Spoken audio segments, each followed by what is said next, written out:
मैं आज आपको ये नहीं पूछने जाऊंगा कि बेटा आपका अकाउंट्स का एग्जाम कैसा गया। बहुत बच्चों के अच्छे गए हैं, कुछ बच्चों के मॉडरेट गए होंगे, कुछ बच्चों के एकदम बकवास गया होगा। तो अब अकाउंट्स जो गया वो गया, अब आप कुछ कर नहीं सकते उसका। अब आपको मैं इस पर्टिकुलर सेशन में फाइनल एंड गेम के लिए रेडी करने आया हूं दोस्त।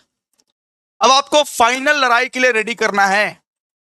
सिर्फ और सिर्फ एक सब्जेक्ट बचा है जिसको आप बेस्ट बना सकते हो, जिसको आप बेस्ट कर सकते हो। अब आपके ऑप्शन है कि आप निराश होना चाहते हो, या आप ओवर एक्साइटेड होना चाहते हो, या इस पर्टिकुलर सब्जेक्ट को बेस्ट देना चाहते हो कि जो भी मार्क्स आप अकाउंट्स में स्कोर नहीं कर पाए होगे वो आप ईडी में स्कोर कर पाओ। हालांकि बहुत बच्चों के बहुत बढ़िया भी गए हैं। तो बच्चे दो टाइप के होते हैं, एक बच्चे तो भैया ओवर एक्साइटेड हो जाते हैं और एक बच्चे बहुत ही ज्यादा निराश हो जाते हैं। तो दोनों ही सरकमस्टेंसेस मुझे नहीं चाहिए दोस्त। प्लीज अपने से ये सब दोनों सरकमस्टेंसेस को दूर रखो। ज्यादा ओवर एक्साइटेड भी मत होना और ज्यादा निराश भी मत होना। बिकॉज आपका जो है एक पेपर बचा हुआ है जिसका नाम है एंटरप्रेन्योरशिप डेवलपमेंट, और ये पेपर स्कोरिंग पेपर है। ये पेपर में आप चाहो तो 75 आउट ऑफ 75 भी स्कोर कर सकते हो। बिकॉज मैं ये दावा के साथ बोल सकता हूं, मैं गारंटी के साथ बोल सकता हूं कि जो ई बुक में दूंगा, जो संजीवनी बूटी में दूंगा, वही आएगा, उसको छोड़ के कुछ भी नहीं आएगा। तो आज एक आखिरी कोशिश आपको लड़ना है, आज एक आखिरी कोशिश आपको करना है। बहुत सारे बच्चे पूछ रहे हैं कि सर सेम 2 के प्रो बैच का क्या अपडेट है, सेम 2 के प्रो बैच कब से आ रहे हैं। तो बेटा जी यहां पे मैं आपको कुछ प्रमोशन नहीं करना चाहता। सबसे पहले आप एग्जाम तो दे दो। बहुत सारे टीचर्स हैं जो आज से ही अपना प्रमोशन चालू कर देंगे। क्यों? आप पहले एग्जाम दो, आप पहले सेमेस्टर 1 खत्म करो, इसके लिए आपको टाइम ही टाइम है। हम लोग मिलेंगे 5 तारीख को शाम को, 5 मार्च को मिलेंगे हम लोग शाम को, शाम इवनिंग में एक वीडियो आ जाएगा जहां पे आपको सेम 2 पेड बैचेस का पूरा डिटेल्स मिल जाएगा कि हम लोग कब से स्टार्ट करने वाले हैं, कितने दिन हफ्ते में क्लासेस होंगे, कितना ड्यूरेशन का होगा, और क्या क्या गाइडेंस, क्या क्या रूल्स, सब कुछ बता दिया जाएगा। आप लोगों को तो पता ही है कि हमारा जो ट्यूशन इंस्टीट्यूट है वो पूरा एफोर्डेबल है, एकदम एफोर्डेबल, कि बच्चा बच्चा घर का बच्चा बच्चा एफोर्ड कर लेता है इस फीस को। जो फीस यहाँ पे ट्यूशन इंस्टीट्यूट्स मंथली लेते हैं वो फीस यहाँ पे हम लोग 6 मंथ में लेते हैं। ठीक है, तो आप फीस को लेके टेंशन मत लो। अब 5 मार्च को इवनिंग में आ जाना, उसके बाद बताएंगे आपको। ठीक है, अभी फिलहाल के लिए हाथ जोड़ के गुजारिश है कि आप लोग एंटरप्रेन्योरशिप पे ध्यान दो। और हाँ भाई, तुमसे कोई जबरदस्ती नहीं कर रहा हूं, लेना हो तो लेना, नहीं लेना हो तो मत लेना, सिंपल सा बात है। लेकिन अभी हाथ जोड़ के गुजारिश कर रहा हूं कि आप लोग एंटरप्रेन्योरशिप पे ध्यान दे दो। अभी ये सब चीज पे ध्यान मत दो कि भैया सेम टू। आपका एग्जाम बाकी है, अभी खत्म नहीं हुआ है। एक आखिरी कोशिश करनी है, समझ रहे हो ना? बताओ क्लियर है कि नहीं, जल्दी बोलो। आप लोगों को क्लियर है कि नहीं, जल्दी बोलिए आप लोग प्लीज, जल्दी से। इसके बाद रोड मैप बनाने जाएंगे, रोड मैप। बात करते हैं अभी ईडी के रोड मैप के बारे में कि हम लोग कौन सा षड्यंत्र रचने वाले हैं ईडी के खिलाफ। रोड मैप तो देखिए, ईडी में ना आपको 4 यूनिट्स पढ़ने पड़ेंगे। एक यूनिट नंबर 1 कॉपी में लिखिए, एक यूनिट नंबर 2, एक यूनिट नंबर 3, एक यूनिट नंबर 4। तो कुल मिला के आपको 4 यूनिट्स पढ़ने पड़ेंगे। यूनिट नंबर 1 का जो मार्क्स वेटेज है बेटा वो 30 मार्क्स। आपके एग्जामिनेशन में 30 से 35 मार्क्स तक आते हैं यूनिट नंबर 1। मेरे को इस बार पर्सनली लगता है कि 30 मार्क्स के तो आएंगे ही आएंगे यूनिट नंबर 1। क्लियर है? इसके बाद बात करते हैं यूनिट नंबर 2 का वेटेज। तो यूनिट नंबर 2 का जो वेटेज है वो है 10 से 15 मार्क्स का, 10 से 15 मार्क्स का। बात करते हैं यूनिट नंबर 3 का वेटेज। तो यूनिट नंबर 3 का वेटेज है दोस्तों 20 मार्क्स का, अप्रोक्स 20 मार्क्स का आएगा। और यूनिट नंबर 4 का वेटेज है बेटा 10 से 15 मार्क्स। ठीक है, तो ये है आपका मार्क्स वेटेज, मतलब हर एक चैप्टर वाइज मार्क्स वेटेज मैंने आपको बता दिया। सर एक बात बताओ, क्या मार्क्स डिस्ट्रीब्यूशन में चेंज आया है? मैं बोलूंगा हाँ, मार्क्स डिस्ट्रीब्यूशन में भी चेंज आया है। लिखिए new marks distribution, new marks distribution, new marks distribution. ED का जो नया मार्क्स डिस्ट्रीब्यूशन है वो आपको क्लियर करने जा रहा हूं। वाले लोग प्लीज सुनो, आज 4-5 घंटे का मैराथन होने वाला है, इसीलिए जरा ध्यान से फुल कोशिश के साथ, फुल जोश के साथ तुमको सुनना पड़ेगा ये मैराथन, ठीक है। तो न्यू मार्क्स डिस्ट्रीब्यूशन क्या है जरा सुनो। 2 मार्क्स के जो क्वेश्चन है वो अब 5 ठो आएंगे, पहले 10 ठो आते थे। 10 ठो आते थे पहले, अब 5 ठो पूछेगा। 2 मार्क्स के क्वेश्चन जो है 5 ठो आएंगे, ठीक है। इसके बाद ये जो 5 मार्क्स के क्वेश्चन है, ये पहले भी 5 ठो पूछा करते थे, अभी भी 5 ठो पूछा करेंगे, नो चेंज। यानी इधर हो गया 25 मार्क्स।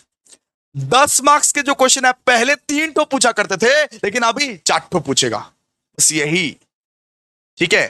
तो 10 मार्क्स के जो क्वेश्चन है, 10 मार्क्स के जो क्वेश्चंस है, ये पहले 3 ठो पूछा करते थे, अभी 4 ठो पूछेगा, सीधा सा बात है। यानी क्या, 40 मार्क्स, 40 मार्क्स, ठीक है। क्लियर है इतना? तो यानी कि क्या सर, 75 मार्क्स का पूरा टोटल का टोटल मार्क्स डिस्ट्रीब्यूशन है। इतना तक क्लियर है आप लोगों को? जल्दी बोलो, इतना तक क्लियर है कि नहीं? हाँ हाँ हाँ, यस यस यस, बोलो बोलो बोलो, जल्दी बोलो। 75 मार्क्स का आपका मार्क्स डिस्ट्रीब्यूशन है, ठीक है। बात करते हैं अभी आगे। सर ये बताइए कि क्या क्या कवर करें ईडी में। अगर 75 आउट ऑफ 75 चाहिए तो क्या क्या कवर करना पड़ेगा? तो सबसे पहले तो ई बुक पढ़ लेना, उसके बाद संजीवनी बूटी पढ़ लेना, उसके बाद कहीं पे भी कुछ भी पढ़ने का रिक्वायरमेंट नहीं है। ई बुक संजीवनी बूटी इज ओपी, ई बुक और संजीवनी बूटी इज ओपी। ई बुक को ओवरव्यू कर लेना और संजीवनी बूटी को अच्छे से पढ़ लेना, बस बात खत्म, ठीक है। चलो स्टार्ट करते हैं। आज का जो लाइक टारगेट है, सुनो, आज का लाइक टारगेट आप कंप्लीट नहीं किए तो पाप लगेगा। एग्जाम का लास्ट वाला दिन है, लास्ट वाला मैराथन है, तो आज का जो लाइक टारगेट है बेटा वो 2K का है। 2000 लाइक हमको चाहिए, तो चाहिए हमको बेटा जी, चाहिए 2000 लाइक, ठीक है। तो आप मल्टीपल अकाउंट से लाइक करो या आप अपने दोस्तों से लाइक करवाओ, किसी भी कोई भी चीज करो भाई, 2000 लाइक चाहिए तो चाहिए। एक बार लाइक कर दो बेटा, नहीं तो पाप लगेगा, ठीक है। एक बार लाइक कर दो। चलो बताओ, आप लोग रेडी हो आज के सेशन के लिए? क्या आप लोग रेडी हो? जल्दी बोलो गाइस, जल्दी बोलो, एकदम टाइम नहीं है, जल्दी बोलो।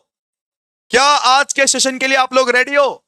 क्या एंटरप्रेन्योरशिप डेवलपमेंट, इतना सुंदर नोट्स, इतना सुंदर नोट्स, इतना सुंदर बिल्डिंग, क्या आप लोग एंटरप्रेन्योरशिप डेवलपमेंट के लिए रेडी हो? जल्दी बोलो। जी भैया हम रेडी हैं। तो बेटा जी, हम लोग सबसे पहला वाला चैप्टर जो करने वाले हैं उसका नाम है दोस्तों इंट्रोडक्शन, यानी इंट्रोड्यूस करेंगे क्या होता है एंटरप्रेन्योर, क्या होता है एंटरप्रेन्योरशिप, ठीक है। तो जो जो पढ़ा रहा हूं वही सब पढ़िएगा, वही सब आएगा एग्जामिनेशन में, और कुछ नहीं आएगा। जो जो पढ़ा रहा हूं उसी पे फोकस कीजिएगा, वही आएगा एग्जामिनेशन में, जो नहीं पढ़ाऊंगा वो नहीं आएगा एग्जामिनेशन में, ठीक है। चलिए सबसे पहले तो पढ़ते हैं, what is the meaning of entrepreneur. Entrepreneur कौन होता है? ये एंटरप्रेन्योर कौन होता है भैया? एंटरप्रेन्योर और बिजनेसमैन में क्या फर्क होता है? तो जरा समझिए ध्यान से। एक एंटरप्रेन्योर वो होता है जो एक बिजनेस को स्टार्ट करता है। एक एंटरप्रेन्योर वो होता है जो एक नया बिजनेस को स्टार्ट करता है जो आज तक किसी ने नहीं किया। एक एंटरप्रेन्योर वो होता है जो वो टाइप का बिजनेस को स्टार्ट करता है जो आज तक किसी ने नहीं किया, जो आज तक किसी ने नहीं किया। क्या आपको मालूम था कि आपका एक फोन है, फोन में एक एप्लीकेशन है उबर। उबर में आप जाओगे और उबर का कैब को बुक करोगे, ड्राइवर आपके घर के नीचे। क्या आपको मालूम है कि फोन में एक एप्लीकेशन रहता है जोमेटो, जोमेटो में जाओगे और खाना को ऑर्डर करोगे और खाना आपके घर में आ जाएगा। सो क्या आपको पता है कि आपका फोन में एक एप्लीकेशन है जीपे। अगर आपके पास कैश नहीं रहेगा, अगर आपके पास पैसा नहीं रहेगा, तो वो जीपे का एप्लीकेशन खोल के स्कैन करोगे और पेमेंट कर दोगे। आपको क्या पता है दोस्तों कि अगर आपका घर का राशन खत्म हो गया है तो पहले तो बड़ा मारा मारी हुआ करता था, 1 घंटा 2 घंटा राशन के दुकान में लाइन लगाओ लाइन लगाओ लाइन लगाओ। लेकिन आजकल ब्लिंकिट की मदद से आपका घर में 10 मिनट के अंदर अंदर राशन आ जाता है। तो ये सब पॉसिबल हुआ है, तो किसकी वजह से पॉसिबल हुआ है? कौन किया ये सब पॉसिबल? एक एंटरप्रेन्योर ने किया ये सब पॉसिबल। एक एंटरप्रेन्योर ने किया है। एक एंटरप्रेन्योर की वजह से आज उबर है, ओला है, जोमेटो है, स्विगी है, ठीक है, लेंसकार्ट है, बोट है। एक एंटरप्रेन्योर वो इंसान है जिसके अंदर में वो जिगरा रहता है, जिसके अंदर में वो जिगरा रहता है कि वो बिजनेस को स्टार्ट करता है और एकदम नया बिजनेस को स्टार्ट करता है जिसको आज तक किसी ने नहीं किया है। एक एंटरप्रेन्योर के अंदर वो हिम्मत रहता है कि वो इनोवेटिव आइडियाज के साथ बिजनेस को स्टार्ट करता है, रिसोर्सेज का जुगाड़ करता है, पूरा का पूरा रिस्पॉन्सिबिलिटी लेता है अपने कंधे पे कि मैं संभालूंगा ये बिजनेस, मैं संभालूंगा ये बिजनेस, मैं इनोवेशन लाऊंगा, मैं क्रांति लाऊंगा, मैं रेवोल्यूशन लाऊंगा। उसे बोलते हैं दोस्तों एंटरप्रेन्योर। आज से पहले कहां होता था उबर? आज से पहले तो आप पीला पीला टैक्सी देखते थे, पीला पीला टैक्सी। आज आप देखोगे रास्ते में पीला टैक्सी वाले को कितना एटीट्यूड आ गया है, बोलता है नहीं नहीं आज नहीं, मतलब कि पहले के जमाने में आप देखोगे कि पीला टैक्सी वाले को कितना एटीट्यूड था, मैडम जी हम 500 में जाएगा तो 500 में ही जाएगा। लेकिन आज देखिएगा, आज पीला टैक्सी वाले लोग कितना नॉर्मलाइज होकर रहते हैं, ठीक है। तो उबर, ओला, जोमैटो, स्विगी, ये सब जो आया है, ये सब कौन लाया है? एंटरप्रेन्योर लाया है, जो कि आपके फोन के माध्यम से आप बुकिंग कर सकते हो बेटा। आज आपका फोन से ही हजारों चीज हो जा रहा है। इतने नए नए टेक्निक्स, इतने नए नए टेक्नोलॉजीज आ गए हैं दोस्तों। किसके वजह से आया है? किसको क्रेडिट दिया जाएगा? एंटरप्रेन्योर को। तो an entrepreneur is someone who starts and operate A business. एक एंटरप्रेन्योर वो है जो एक बिजनेस को स्टार्ट करता है, जिसके अंदर ये दम रहता है कि एक बिजनेस को स्टार्ट करता है, एक बिजनेस को ऑपरेट करता है, जो फाइनेंशियल रिस्क लेता है। एक एंटरप्रेन्योर वो है जो फाइनेंशियल रिस्क लेता है in hope of making a profit. उसके अंदर ये होप रहती है कि भाई सुन, आज मैं अगर रिस्क लूंगा, आज मैं अगर इनोवेटिव आइडियाज पे काम करूंगा, आज मैं अगर कुछ इनोवेटिव आइडियाज लाऊंगा, आज मैं अगर मेहनत कर लूंगा तो कल मेरा फ्यूचर भी बेटर होगा और मैं दूसरों का फ्यूचर भी बेटर कर पाऊंगा। आज उबर, ओला, जोमैटो, स्विगी की वजह से कितना काम आसान बन गया बताओ। आपके बाबू के घर में कुछ पहुंचाना है मान लो, तो आप फट से ब्लिंकिट मारते हो, ब्लिंकिट मेरे बाबू को ये चीज पहुंचा दो ना। आप अपने बाबू के लिए अमेज़न से ऑर्डर करते हो, फ्लिपकार्ट से ऑर्डर करते हो, तो ये सब कौन लाया है? ये सब एंटरप्रेन्योर ही तो लाया है। और भी जो नए नए बिजनेस आते जा रहे हैं, नए नए जो बिजनेस आते जा रहे हैं, वो सब कौन लाया है? एंटरप्रेन्योर ही तो लाया है, ठीक है। आप पहले जो ट्यूशन इंस्टीट्यूट्स में जाते थे, जहां पे टीचर्स आपको पढ़ाते तो थे लेकिन समझ में नहीं आता था, महंगे महंगे इंस्टीट्यूट्स थे। लेकिन आजकल जो ऑनलाइन वर्ल्ड के इतने सारे टीचर्स हैं जो ऑनलाइन में इतने बेस्ट पढ़ाते हैं, आप जिसको अपने एप्लीकेशन के माध्यम से देख सकते हो, जिसको अपने फोन के माध्यम से देख सकते हो, ये सब एंटरप्रेन्योर ही तो लाया है। तो एंटरप्रेन्योर वो इंसान है जो बिजनेस को क्या करता है? स्टार्ट करता है। क्या करता है बेटा? स्टार्ट करता है, ऑपरेट करता है और फाइनेंशियल रिस्क भी लेता है, फाइनेंशियल रिस्क भी लेता है। और उसके अंदर एक होप जगी रहती है कि प्रॉफिट तो कमा के रहूंगा, कभी ना कभी प्रॉफिट तो कमाऊंगा, आज नहीं कमाया, कल नहीं कमाया, लेकिन कभी ना कभी प्रॉफिट तो कमाऊंगा ही कमाऊंगा।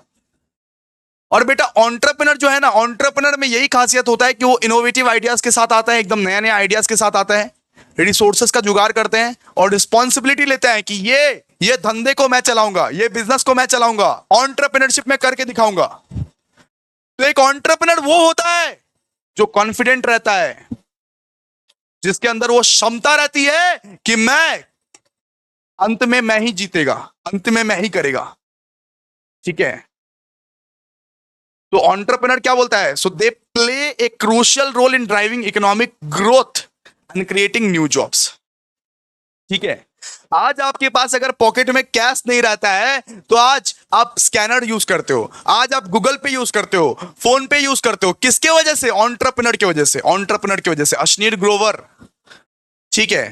एंटरप्रेन्योर वो चीज इंट्रोड्यूस करता है और आप लोगों का लाइफ आसान बनाता है, खुद का लाइफ भी आसान बनाता है, आपका लाइफ भी आसान बनाता है। तो एंटरप्रेन्योर वो है जो बिजनेस को स्टार्ट करता है, ऑपरेट करता है, फाइनेंशियल रिस्क लेता है, प्रॉफिट कमाता है, इनोवेटिव आइडियाज लाता है, रिसोर्सेज का जुगाड़ करता है, रिस्पॉन्सिबिलिटी लेता है किस तरीके से मैनेज और किस तरीके से, ठीक है। एंटरप्रेन्योर वो होता है। बात करेंगे बेटा कि what are the functions of entrepreneur. Entrepreneur क्या क्या काम करता है? एंटरप्रेन्योर क्या क्या काम करता है? What are the characteristics and what are the functions of entrepreneur. What are the characteristics और what are the functions of entrepreneur. अगर मान लीजिए रोल पूछ दिया जाए ना, तो रोल भी यहां पे आप लिख सकते हो।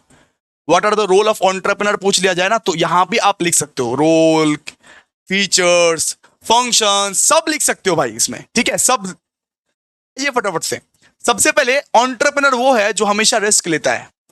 हर्षद मेहता, रिस्क है तो इश्क है। स्कैम 91 देखियो, उसमें हर्षद मेहता बोलता है कि रिस्क है तो इश्क है, बिजनेस करने के लिए रिस्क तो लेना पड़ेगा, रिस्क नहीं लेंगे तो काहे का एंटरप्रेन्योर, काहे का एंटरप्रेन्योर। तो एक एंटरप्रेन्योर ऐसा होता है जो रिस्क लेता है हमेशा। एक एंटरप्रेन्योर ऐसा होता है बेटा जो हमेशा इनोवेट करता है, इनोवेट, नया नया आइडियाज को फाइंड करता है। ये जो प्रॉब्लम आती है उस प्रॉब्लम को सॉल्व करने का कुछ नया नया तरीका खोजता है। एक एंटरप्रेन्योर वो है जो हमेशा इनोवेट करता है, जो नया नया चीज को लाता है, नया नया चीज को लाता है।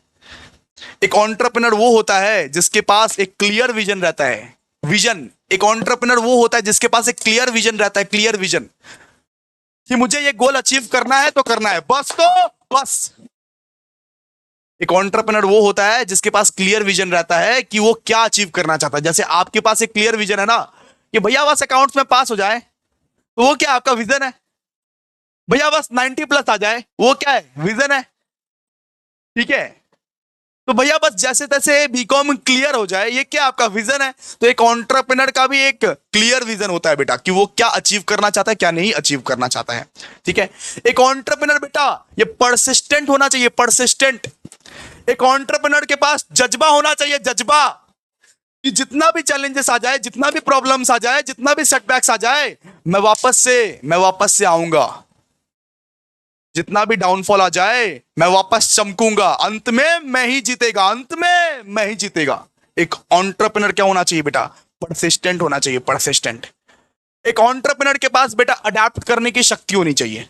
मान लो कि इतने जो चेंजेस हो रहे हैं एक्सटर्नल एनवायरमेंट्स में, इतने जो चेंजेस हो रहे हैं, मान लो अचानक से कोविड-19 आ गया और कोविड-19 को देखते ही एंटरप्रेन्योर घबरा गया, अरे बाबा रे बाबा कोविड आ गया, क्या करें। तो एक एंटरप्रेन्योर के पास ऐसा शक्ति होना चाहिए कि अगर तुम कुछ प्लान बनाए हो उस प्लान को चेंज कर पाओ, अडेप्ट कर पाओ मार्केट के हिसाब से, टेक्नोलॉजी के हिसाब से। तो एक एंटरप्रेन्योर के पास अडेप्टेबिलिटी रहना चाहिए। एक एंटरप्रेन्योर भैया पैशनेट होना चाहिए, पैशनेट। एक एंटरप्रेन्योर के पास पैशन होना चाहिए। जैसे भैया पढ़ाना मेरा पैशन है, पर मेरे को वो काम करना अच्छा ही नहीं लगता है, तो मैं काहे का एंटरप्रेन्योर। जैसे मान लीजिए पढ़ाना मेरा पैशन है, मैं अपने पैशन के लिए पढ़ाता हूं। ठीक है, आपका वो चीज अगर पैशन है तभी आप एक ट्रू एंटरप्रेन्योर हो, वरना नहीं। एक एंटरप्रेन्योर के पास बेटा लीडरशिप स्किल्स भी होना चाहिए, लीडरशिप स्किल्स भी होना चाहिए, लीडर भी होना चाहिए एंटरप्रेन्योर। ठीक है, entrepreneur often process strong leadership qualities guiding their team and inspiring others to achieve common goals. ठीक है, एक एंटरप्रेन्योर ऐसा होना चाहिए जिसके पास रिसोर्सेस का जुगाड़ करने का शक्ति हो, जो रिसोर्सेस इफेक्टिवली और एफिशिएंटली यूज करता है। एक एंटरप्रेन्योर ऐसा होना चाहिए जो अपने सारे के सारे रिसोर्सेस का एफिशिएंटली और इफेक्टिवली यूज कर पाए। जितने भी टाइप के रिसोर्सेस हैं आपके पास, फाइनेंशियल, ह्यूमन, टेक्नोलॉजिकल, उसका आप बेटर तरीके से एफिशिएंटली इफेक्टिवली जुगाड़ कर पाओ। एक एंटरप्रेन्योर ऐसा होना चाहिए जिसके पास नेटवर्किंग अपॉर्चुनिटीज है, जो सबके साथ कोलैबोरेट कर पाए, मेंटरशिप कर पाए, सपोर्ट कर पाए। विवेक बिंद्रा सुने हो ना, विवेक बिंद्रा नाम, वो लोग क्या करता है, नेटवर्किंग करता है। भाई मैं नेटवर्क मार्केटिंग करता हूं, मैं 3 लोगों को जोड़ता हूं, उसको भी बोलता हूं 3 लोगों को जोड़ने के लिए। ठीक है, आप सुने हो क्या नेटवर्क मार्केटिंग के बारे में।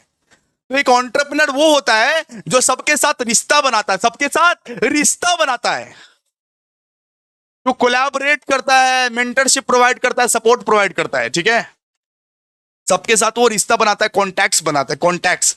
एक एंटरप्रेन्योर वो होता है जो कॉन्टैक्ट्स को बनाता है। ठीक है, चलिए इतना पढ़ लीजिएगा, हो जाएगा। अगर 10 मार्क्स का पूछे, वापस से बोल दे रहा हूं, अगर 10 मार्क्स का पूछे तो 8 पॉइंट या 9 पॉइंट लिख के आ जाना, 10 पॉइंट लिखने का दरकार नहीं है। अगर 10 मार्क्स का पूछे, मान लो कैरेक्टरिस्टिक्स ऑफ एंटरप्रेन्योर पूछ लिया जाए, तो पहले एंटरप्रेन्योरशिप का डेफिनेशन दे देना।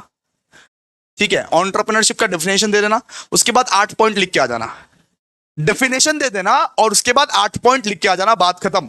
मार्क्स मिल जाएंगे तुमको, जितना भी मिलना रहेगा। ठीक है, उतना ही मिलेगा। चलो आगे बात करते हैं, आगे बात करते हैं।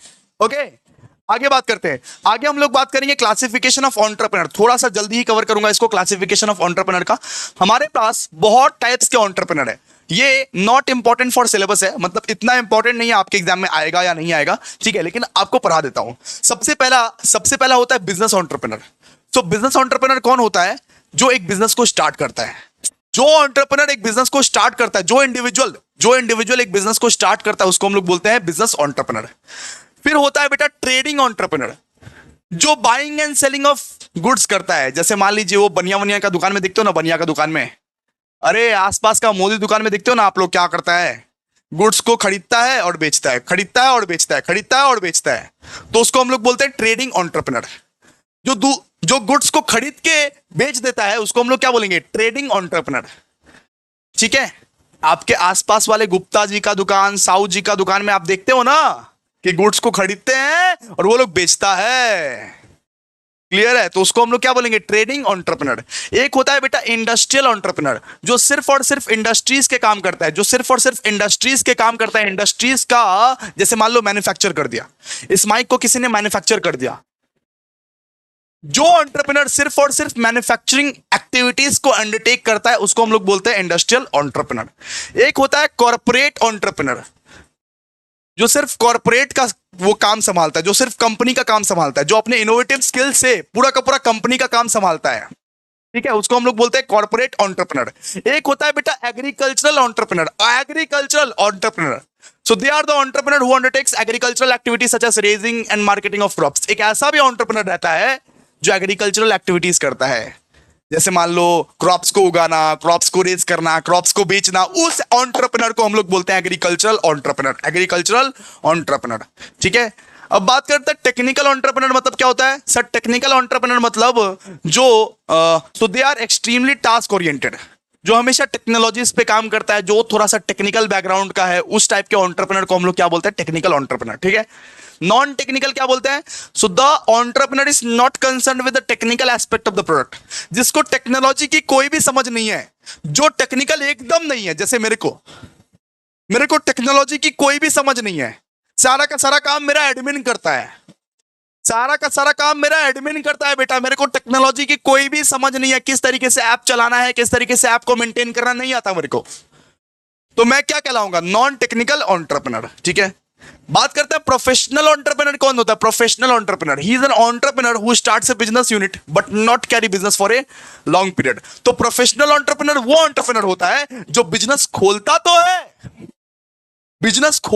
है लेकिन बिजनेस चलाता नहीं है ज्यादा देर तक। बिजनेस खोलता तो है, खोल तो देता है, लेकिन चलाता नहीं है लॉन्ग पीरियड तक चलाता नहीं है। इसके बाद एक होता है दोस्तों pure entrepreneur. So pure entrepreneur मतलब क्या, जो खुद पे विश्वास रखता है, जो हमेशा खुद पे विश्वास रखता है कि जो करेगा मैं ही करेगा, जो करेगा मैं ही करेगा, मैं ही अश्वत्थामा हूं। आप मेरे को एक प्योर एंटरप्रेन्योर बोल सकते हो। एग्जाम्पल हो गया अभिषेक झा।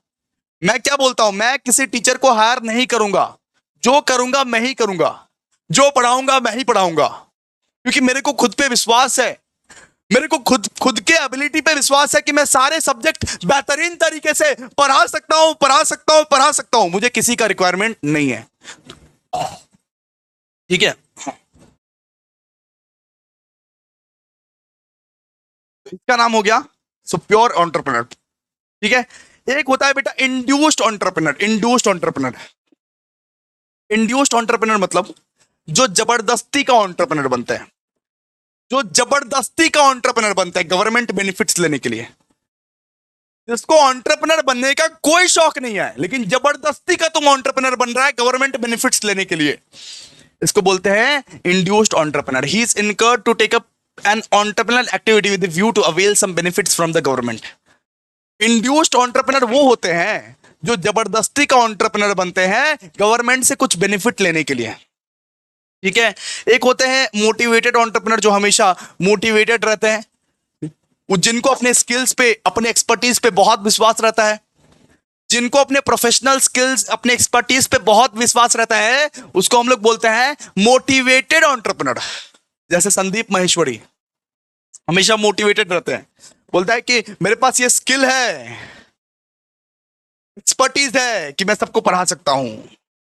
ठीक है, एक होता है दोस्तों spontaneous entrepreneur. So they are motivated by the desire for self employment, venture, for satisfaction of the customer need. मतलब सीधा सा बात है, स्पॉन्टेनियस एंटरप्रेन्योर कौन होते हैं कि अगर मान लो कस्टमर का कुछ नीड है, आपके कंज्यूमर का कुछ नीड है, बेटा जी सुनो ना, अगर आप अपने कस्टमर के नीड्स को पूरा कर दे रहे हो, पूरा कर दे रहे हो, तो आपको बोला जाएगा स्पॉन्टेनियस एंटरप्रेन्योर।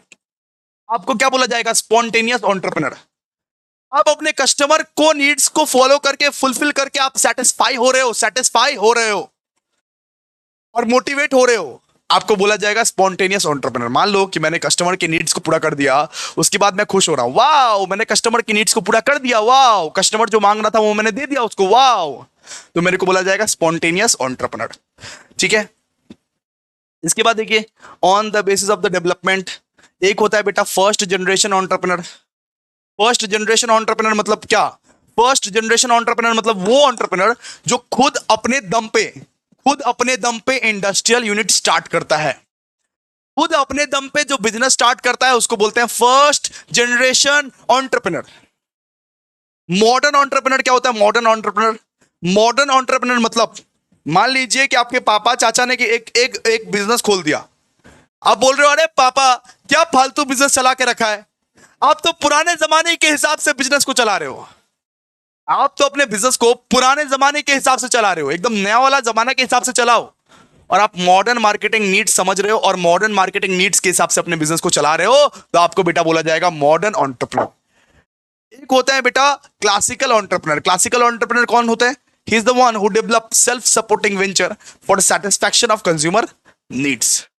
ठीक है, चलिए हो गया। ये जो पढ़े अभी, ये आपके एग्जामिनेशन के लिए इतना इंपॉर्टेंट नहीं है, not important for your exam.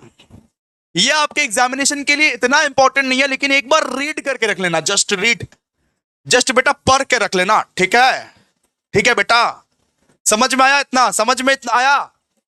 समझ में आया? ओए समझ में आया बोलो। और 2000 लाइक का टारगेट है, 2000 लाइक का, जल्दी से कीजिए फटाफट से। 2000 लाइक का टारगेट है, जल्दी जल्दी से कीजिए।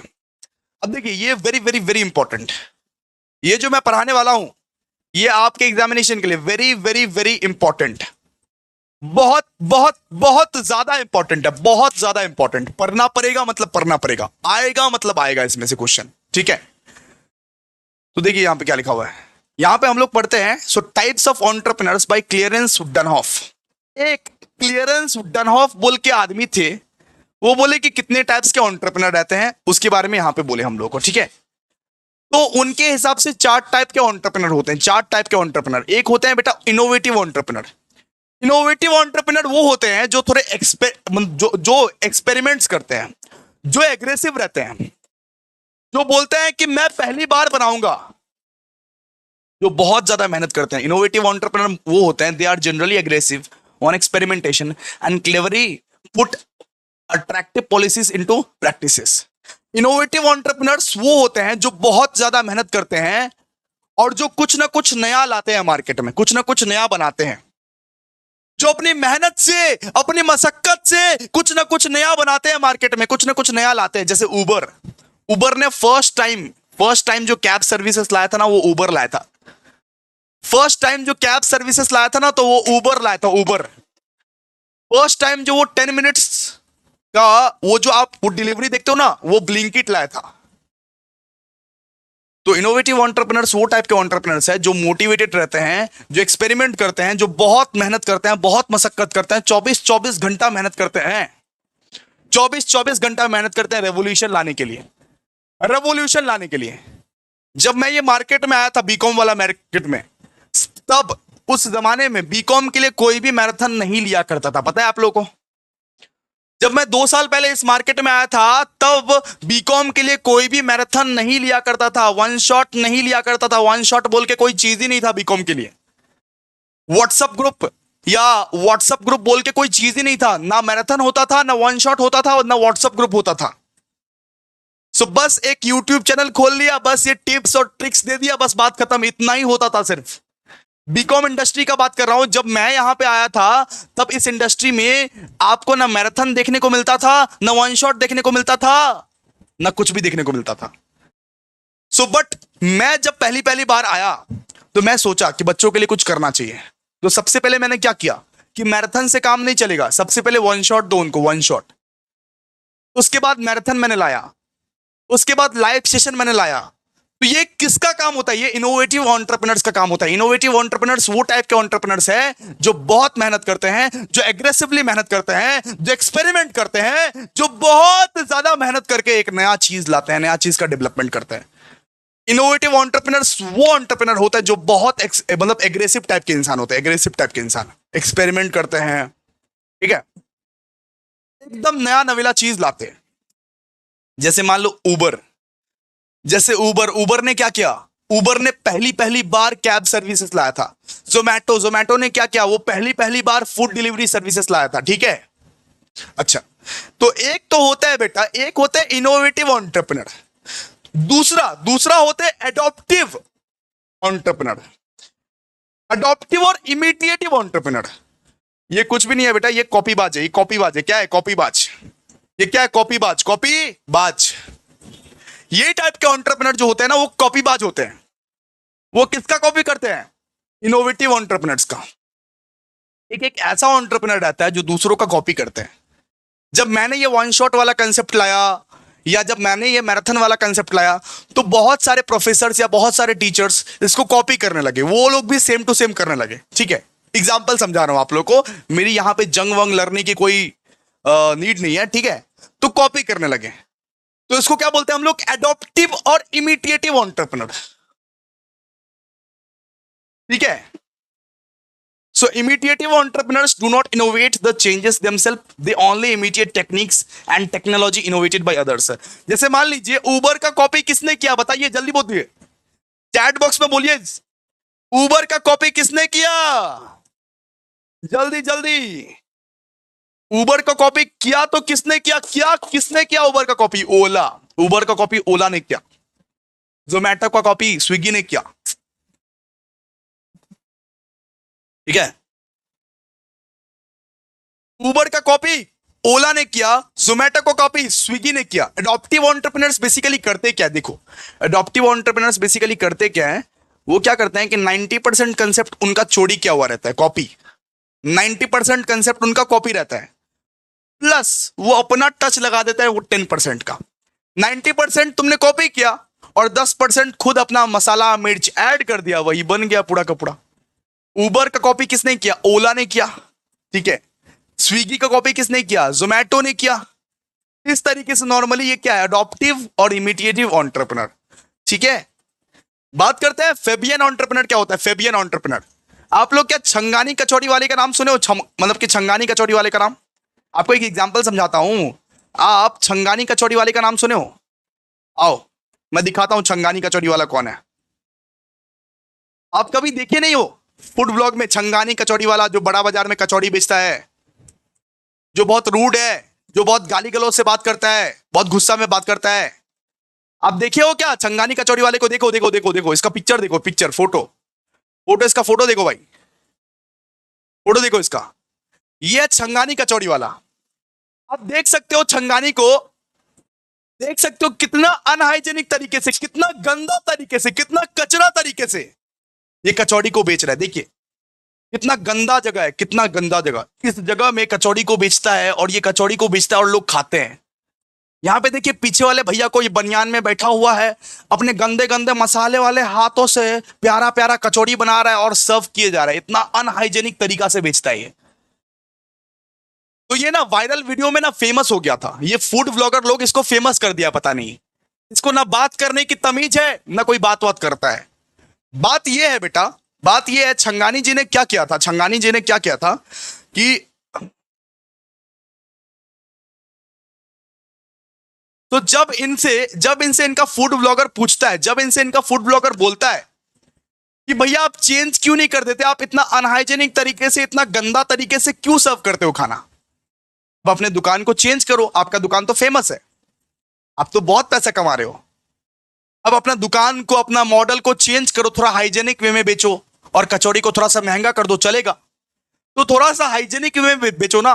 तो ये बोलता है नहीं, मेरे पापा ने स्टार्ट किया था, मेरे दादाजी ने स्टार्ट किया था, मैं चेंज नहीं करूंगा। और उसको गाली देके भगा देता है, उसको गाली देके भगा देता है, बोलता है कि मैं ऐसे ही अनहाइजेनिक बेचूंगा बेचूंगा बेचूंगा, मैं ऐसे ही कचरा में बेचता हूं, कचरा में बेचना मेरे को पसंद है। मेरा कस्टमर को वही चीज अच्छा अच्छा लगता है जो कचरा में बिकता है। सो मेरे को वही कचरा वाला कचौड़ी बेचना पसंद है। ठीक है, तो ये मैं चेंज नहीं होऊंगा, मैं चेंज नहीं होऊंगा, मेरे पापा का बनाया हुआ बिजनेस है। ये बोलता है कि मैं कभी जिंदगी में चेंज नहीं होऊंगा, मैं इसी दुकान से बड़ा हुआ हूं, इस दुकान में मैं 35 साल 40 साल 50 साल तक कचौड़ी बेचा हूं, ऐसे ही बेचूंगा, ऐसे ही बेचता रहूंगा। कुछ हाइजेनिक वाइजेनिक नहीं, कुछ भी नहीं, जिस तरीके से बिक रहा है उस तरीके से ही बेचूंगा, यही कचरे में बेचूंगा मैं। तो ये क्या है बेटा, ये क्या है बताओ, ये क्या है? ये है फेबियन एंटरप्रेन्योर। फेबियन एंटरप्रेन्योर वो होते हैं जो बोलते हैं कि मेरा पापा ने स्टार्ट किया था, मेरा दादाजी ने बिजनेस स्टार्ट किया था, तो वो जैसे स्टार्ट किए थे वैसे ही मैं रखना चाहता हूं, मैं चेंज नहीं होना चाहता, मैं चेंज नहीं होना चाहता, मैं नहीं होऊंगा तो नहीं होऊंगा। अब बहुत सारे दुकानों में देखोगे, बहुत सारे दुकानों में देखोगे, बहुत पुराने पुराने दुकान में, सारे के सारे दुकान में स्कैनर लग गए हैं, जीपे का, फोन पे का, सारे के सारे दुकान में स्कैनर लगे हुए हैं आजकल। लेकिन बहुत सारे ऐसे एक दुकान मिल जाएंगे जिसमें स्कैनर नहीं लगा हुआ है। मैं एक मिठाई की दुकान में गया, मिठाई के दुकान में जब मैंने मिठाई विठाई खरीद लिया, उसके बाद पूछ रहा हूं कि भैया जीपे अवेलेबल है क्या, फोन पे अवेलेबल है क्या? बोल रहा है कि नहीं, हम लोग ये सब चीज नहीं करते। मैं बोला भैया मॉडर्न जमाना आ गया, अब तो रास्ते का जो भिखारी है वो लोग भी स्कैनर रखना स्टार्ट कर दिए, आप क्यों नहीं रखते हो भैया? वो बोला नहीं रखूंगा, मेरा प्रॉब्लम, मैं चेंज नहीं करूंगा, मैं सिर्फ कैश लूंगा, मैं सिर्फ कैश लूंगा, मैं सिर्फ कैश लूंगा। तो ये जो फेबियन एंटरप्रेन्योर है, दीस एंटरप्रेन्योर आर ट्रेडिशनली बाउंडेड, ये ट्रेडिशनली बाउंडेड होते हैं। They would be cautious, they neither introduce new changes, नया नया चेंज नहीं लाएगा। ये बोलेगा मेरा पापा मेरा दादाजी जिस मेथड से फॉलो किए हैं, जैसा दुकान खोले हैं वैसा ही दुकान में मेंटेन करके रखूंगा। मेरा पापा भी ये कचरा में बेचते थे, मैं भी ये कचरा में बेचूंगा, सीधा सा बात है। मेरा पापा भी ये कचरा में बेचते थे, मैं भी ये कचरा में बेचूंगा। जैसे छंगानी जी महाराज, आप देख सकते हो, देख सकते हो कितना अनहाइजेनिक, देखो ठीक है। ये देखो पीछे वाला इंसान को गंजी पहन के बैठा हुआ है, गंजी पहन के, ठीक है। तो ये क्या फेबियन एंटरप्रेन्योर, मैं कभी चेंज नहीं करूंगा अपने आप को, ठीक है। बात करते हैं ड्रोन एंटरप्रेन्योर क्या होता है। ड्रोन एंटरप्रेन्योर बोलता है, फेबियन एंटरप्रेन्योर तो थोड़ा सा ऐसा भी है। मान लो कि ये छंगानी को कोई अगर, मान लो कि ये छंगानी को कोई अगर बोले, फोर्सफुली बोले कि चेंज करना पड़ेगा, अगर उसका कस्टमर नहीं खाना चाहे, ये एक मोमेंट के लिए चेंज हो भी जाए, ये बोलेगा ठीक है हम यहाँ पे पेंट वेंट करा देंगे, थोड़ा हाइजेनिक वे में हम लोग बेचना लगेंगे। लेकिन ये जो ड्रोन एंटरप्रेन्योर होता है ये ढीठ होता है। ये क्या होता है बेटा? ढीठ। ड्रोन एंटरप्रेन्योर जो होता है ये ढीठ होता है। ये बोलता है कि मेरे को लॉस हो तो हो, मैं चेंज तो नहीं करूंगा। फेबियन तो ये भी बोल देता है कि कोई बात नहीं बेटा, लॉस हो रहा है तब तो चेंज करना पड़ेगा, जब कोई समाधान नहीं बचा हुआ है फिर तो चेंज करना पड़ेगा किसी भी हालत में। जब कोई समाधान नहीं बचा हुआ है, जब मेरा बिजनेस डूब रहा है, तब फेबियन एंटरप्रेन्योर को चेंज होना पड़ता है बेटा। लेकिन ड्रोन एंटरप्रेन्योर जो होता है वो ढीठ होता है, वो बात ही नहीं समझता है, वो सीधा रिफ्यूज कर देता है, नहीं नहीं हम लोग ये न्यू वो टेक्निक्स को इस्तेमाल नहीं करेंगे। ये बोलता है नहीं हम लोग इस्तेमाल नहीं करेंगे, हम लोग इनोवेशन नहीं लाएंगे, जो करना है कर लो, मेरा बिजनेस नुकसान में जाए तो नुकसान में जाए, मेरा बिजनेस बंद हो जाए तो बंद हो जाए, मेरा बिजनेस बंद हो जाए तो बंद हो जाए, मैं चेंज नहीं करने वाला हूं, बस बात खत्म, मैं चेंज नहीं करूंगा अपने आप को, बात खत्म। तो इसको बोलते हैं drone entrepreneur. Drone entrepreneur are those who refuse to adopt and use opportunities to make changes in the production. तो फेबियन तो कभी ना कभी मान भी जाए कि नुकसान हो रहा है, अब तो चेंज करना पड़ेगा बेटा, लेकिन ड्रोन तो मानता ही नहीं है। ड्रोन एंटरप्रेन्योर जो होता है ना वो ढीठ होता है बेटा, वो कभी नहीं मानता है, वो बोलता है नहीं करेगा, नुकसान हो, मेरा बिजनेस भाड़ में जाए, मैं चेंज नहीं करूंगा, मैं जो ट्रेडिशनल मेथड था वही मेथड से मैं प्रोडक्शन करूंगा तो करूंगा, बात खत्म, ठीक है। अब बात करते हैं हम लोग role of entrepreneur in economic development. Economic development में रोल ऑफ एंटरप्रेन्योर क्या क्या है, देखिए ना, ये पढ़ लीजिएगा, जो फर्स्ट पढ़ा है ना आपको, जो फर्स्ट पढ़ा है ना, फर्स्ट में जो आप लोग को पढ़ाए थे, ये यही पढ़ लीजिएगा, ठीक है। रोल या फंक्शन ऑफ एंटरप्रेन्योर, बात खत्म, यही पढ़ लीजिएगा, कोई दिक्कत नहीं है, इसी के पॉइंट्स चेप दीजिएगा, मार्क्स मिल जाएंगे आपको। फिर भी एक बार आपको ओवरव्यू करा देता हूं, सुनो, एक एंटरप्रेन्योर जो होता है वो एम्प्लॉयमेंट अपॉर्चुनिटीज प्रोवाइड करता है, वो सबको रोजगार देता है, वो सबको क्या देता है? रोजगार देता है।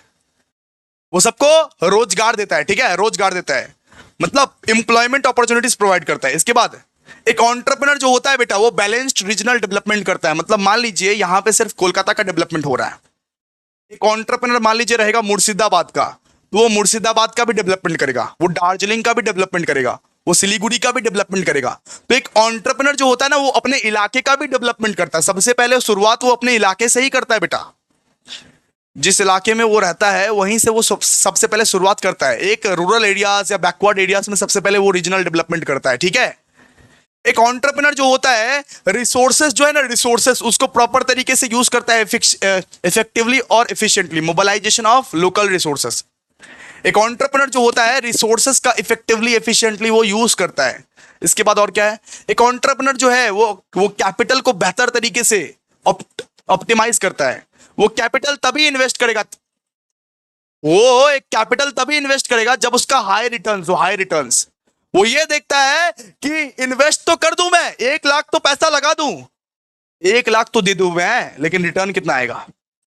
एक एंटरप्रेन्योर वो होता है जो एक्सपोर्ट को प्रमोट करता है, एक्सपोर्ट को, कि अपने देश में सामान बनाओ, अपने देश में सामान बनाओ और दूसरे देशों को बेचो, अपने देश में सामान बनाओ और दूसरों को बेचो, दूसरे देशों को बेचो।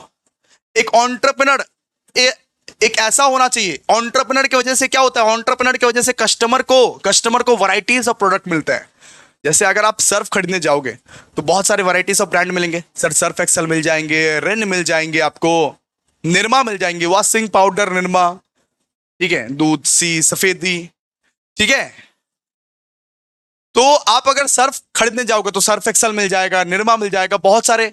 तो कस्टमर को भी वैरायटी ऑफ गुड्स मिलता है, सोशल एडवांटेज भी मिल जाता है। और एंटरप्रेन्योर की वजह से क्या होता है कि इंक्रीज पर कैपिटा इनकम, हमारा जो पर कैपिटा इनकम है, हमारा जो ये एवरेजली जितने भी लोग रहते हैं उसका जो पर कैपिटा इनकम है वो भी आपका बढ़ जाएगा, ठीक है। तो इतना अगर आप पढ़ लीजिएगा काम हो जाएगा आपका, ठीक है। आप ये इंश्योर कीजिएगा इसमें से कम 8 पॉइंट पर, 8 पॉइंट, 8 पॉइंट्स, आपको 8 पॉइंट्स पढ़ने हैं। कुछ भी पूछे, फंक्शन पूछे या कैरेक्टरिस्टिक्स पूछे या रोल पूछे, सबसे पहले एंटरप्रेन्योर को आप डिफाइन कर दीजिएगा, इसके बाद लिख दीजिएगा, बात खत्म। 8 पॉइंट्स पढ़ लीजिएगा इसका, 8 पॉइंट्स, क्लियर है। 8 पॉइंट पढ़ लीजिएगा, 8 पॉइंट। बात करते हैं very very very very important topic, entrepreneur क्या होता है, एंटरप्रेन्योर। अब हम लोग पढ़ेंगे बेटा एंटरप्रेन्योर क्या होता है, ये फटाफट से। एंटरप्रेन्योर वो होते हैं, मान लीजिए आपके पापा के बिजनेस है, या आपके चाचा जी के बिजनेस है, आपका पापा का या आपका चाचा का बिजनेस है। आपका पापा या चाचा एकदम समझ नहीं पा रहे हैं बिजनेस को, एकदम पुराना वो तरीका से कर रहे हैं बिजनेस। आपके पापा और चाचा को एकदम समझ नहीं है कि क्या होता है बिजनेस, क्या होता है एंटरप्रेन्योरशिप, कुछ भी नहीं है उनको समझ। वो एकदम ट्रेडिशनल मेथड से बिजनेस कर रहे हैं। उससे क्या हो रहा है कि बिजनेस में लॉस हो रहा है आपका। आप आए पिक्चर में, आप बोला पापा आप मेरे को जस्ट पैसे दो, आप जस्ट मेरा गाइडेंस को फॉलो करो, मैं ये बिजनेस को चमका दूंगा, मैं ये बिजनेस को इनोवेट करूंगा, मैं ये बिजनेस में कुछ नया चीज लाऊंगा, इनोवेट करूंगा, इनोवेशन करूंगा। जब आप अपने पापा, चाचा या आप अपने बॉस के बिजनेस को चमका देते हो, सुनिए, जब आप अपने पापा, चाचा या अपने बॉस के बिजनेस को चमका देते हो, आप उसमें कुछ इनोवेशन करते हो, तो उसको बोलते हैं एंटरप्रेन्योर। मान लो कि ये जो टाटा कंपनी है ये तो ऑलरेडी स्टैब्लिश है, उसमें कोई यंग ब्लड आया, उसमें कोई यंग जनरेशन वाला लड़का आया और अचानक से बोला कि मैं टाटा में इनोवेशन लाऊंगा, मैं टाटा में चेंज लाऊंगा, मेरे पास ऐसा एक आइडिया है कि टाटा का पूरा नक्शा में चेंज कर दूंगा, चेंज लाऊंगा। तो उसको, उस इंसान को, उस पर्टिकुलर बंदे को हम लोग बोलते हैं एंटरप्रेन्योर। तो एक एंटरप्रेन्योर खुद का बिजनेस स्टार्ट नहीं करता है, एक स्टैब्लिश बिजनेस को और भी ज्यादा एनहांस करता है, ठीक है। एक एंटरप्रेन्योर जो है वो खुद का बिजनेस तो बेटा स्टार्ट नहीं करता, लेकिन जो बिजनेस ऑलरेडी स्टैब्लिश है, जैसे पापा का, चाचा का, उस बिजनेस को मैंने और भी ज्यादा ग्रो किया, ठीक है। क्लियर है, इतना क्लियर है भाई? जल्दी बोलिए आप लोग, इतना क्लियर है कि नहीं है? जल्दी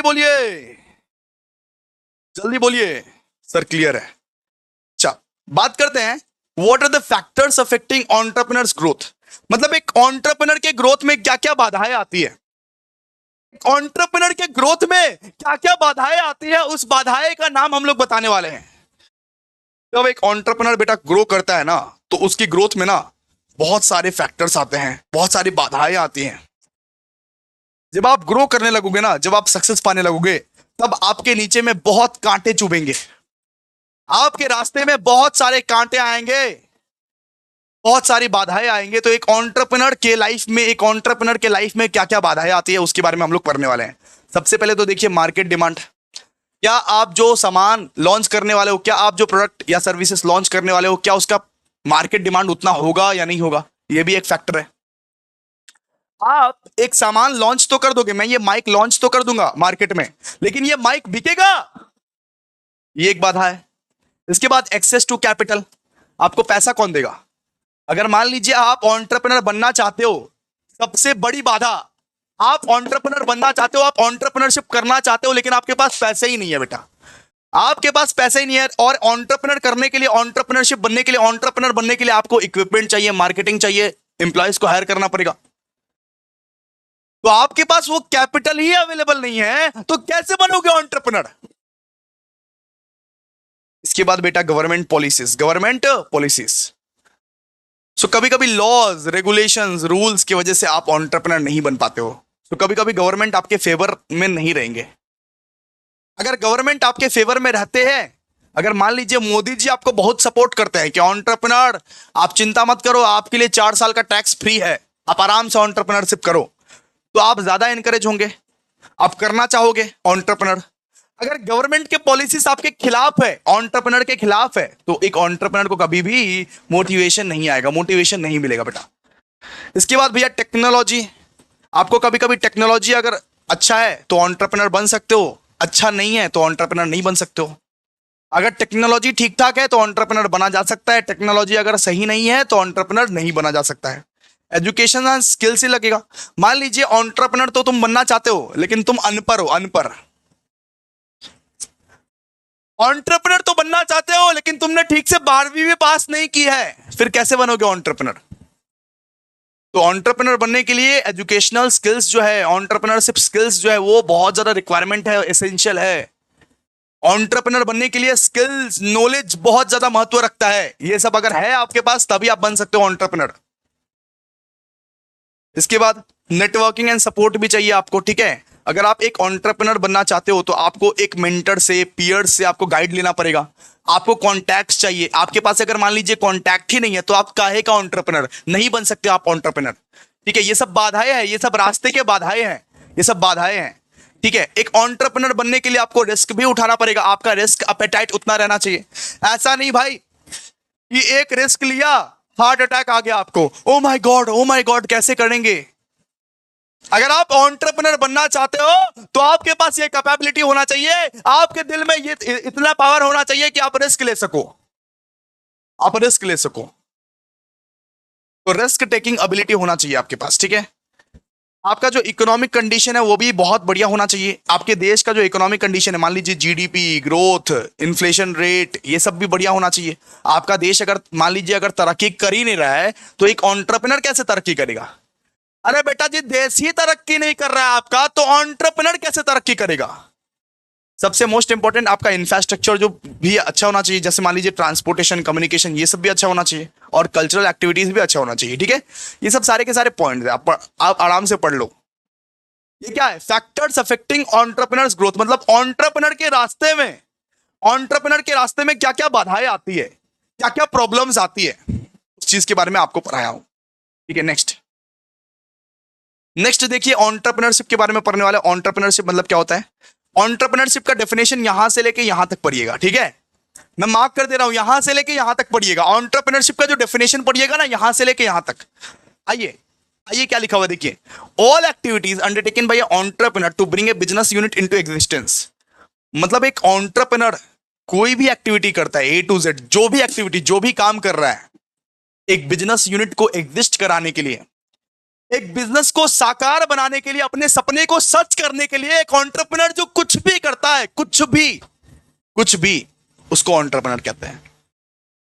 एक एंटरप्रेन्योर जो भी एक्टिविटी करता है एक बिजनेस यूनिट को एग्जिस्ट कराने के लिए, कि मेरा बिजनेस भी चमके, मेरा भी नाम हो, अभिषेक झा क्लासेस को ग्रो कराने के लिए मैं कितनी मेहनत करता हूं, 24 घंटा मेहनत करता हूं। तो मैं जो भी काम कर रहा हूं अभिषेक झा क्लासेस को चमकाने के लिए, उस काम को मैं बोलूंगा एंटरप्रेन्योरशिप। क्या बोलूंगा बताइए, जल्दी बोलिए। एंटरप्रेन्योरशिप। क्या बोलूंगा? Entrepreneurship. It is the process of changing ideas into commercial opportunities and creating values. ठीक है, in short entrepreneurship is the process of creating a business enterprise. अगर आप एक बिजनेस एंटरप्राइज को मतलब क्रिएट कर रहे हो, अगर आप एक बिजनेस बना रहे हो, तो उसको हम लोग क्या बोलेंगे? उसको हम लोग बोलेंगे एंटरप्रेन्योरशिप। बात करते हैं बेटा टेक्नोप्रेन्योर क्या होता है। टेक्नोप्रेन्योर, सो टेक्नोप्रेन्योर वो होते हैं जो टेक्नोलॉजी पे फोकस करते हैं। आपका जो बिजनेस है वो टेक्नोलॉजी बेस्ड बिजनेस है। जैसे मान लो अभिषेक झा क्लासेस, अभिषेक झा क्लासेस के खुद के एप्लीकेशन है अभिषेक झा क्लासेस। ठीक है, अभिषेक झा क्लासेस के खुद के एप्लीकेशन है अभिषेक झा क्लासेस। हमारा जो क्लासेस है वो पूरा का पूरा टेक्नोलॉजी बेस्ड ही है। तो मैं एंटरप्रेन्योर भी हूं और एक टेक्नोप्रेन्योर भी हूं मैं।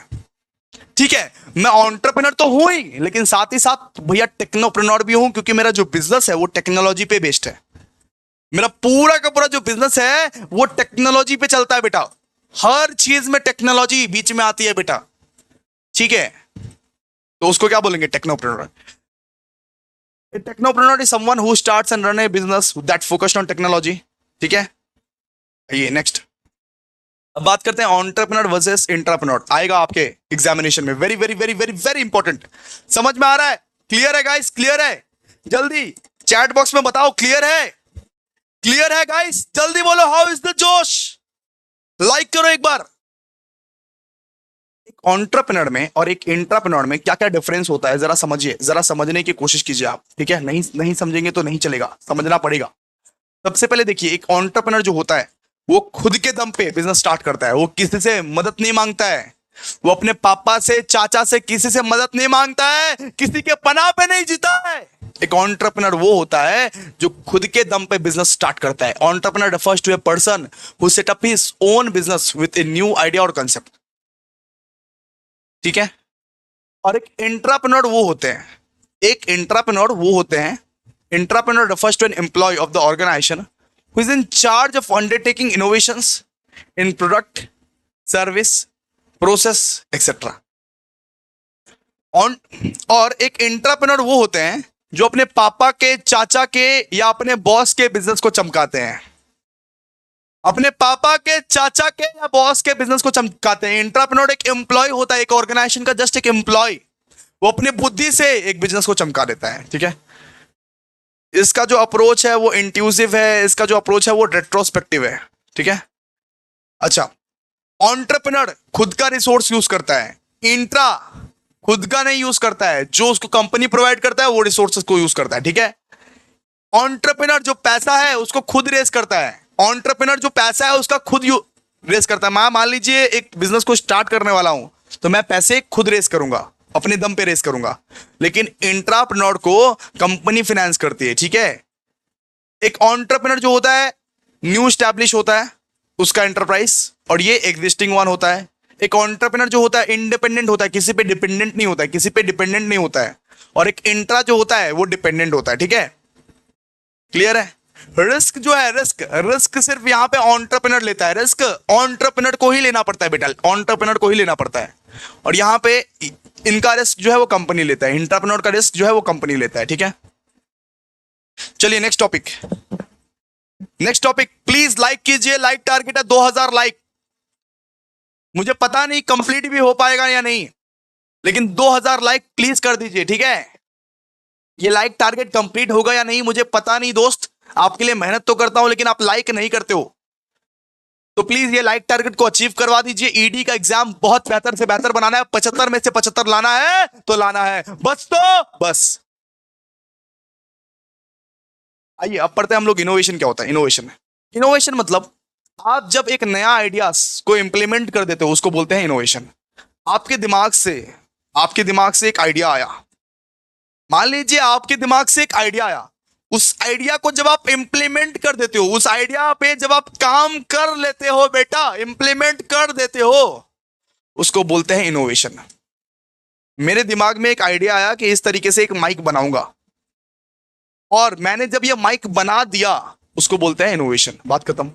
Innovation is the implementation of the new ideas at the individual group और organizational levels, a process of intentional change made to create value by meeting opportunities and seeking advantage. मतलब दिमाग से एक आइडिया आया, उस आइडिया को जब आपने इंप्लीमेंट किया, उस इंप्लीमेंटेशन को क्या बोलते हैं? इनोवेशन। ठीक है। अब देखिए कितने टाइप्स के इनोवेशन होते हैं। इनोवेशन के भैया 4 टाइप्स होते हैं। एक होता है इन्वेंशन।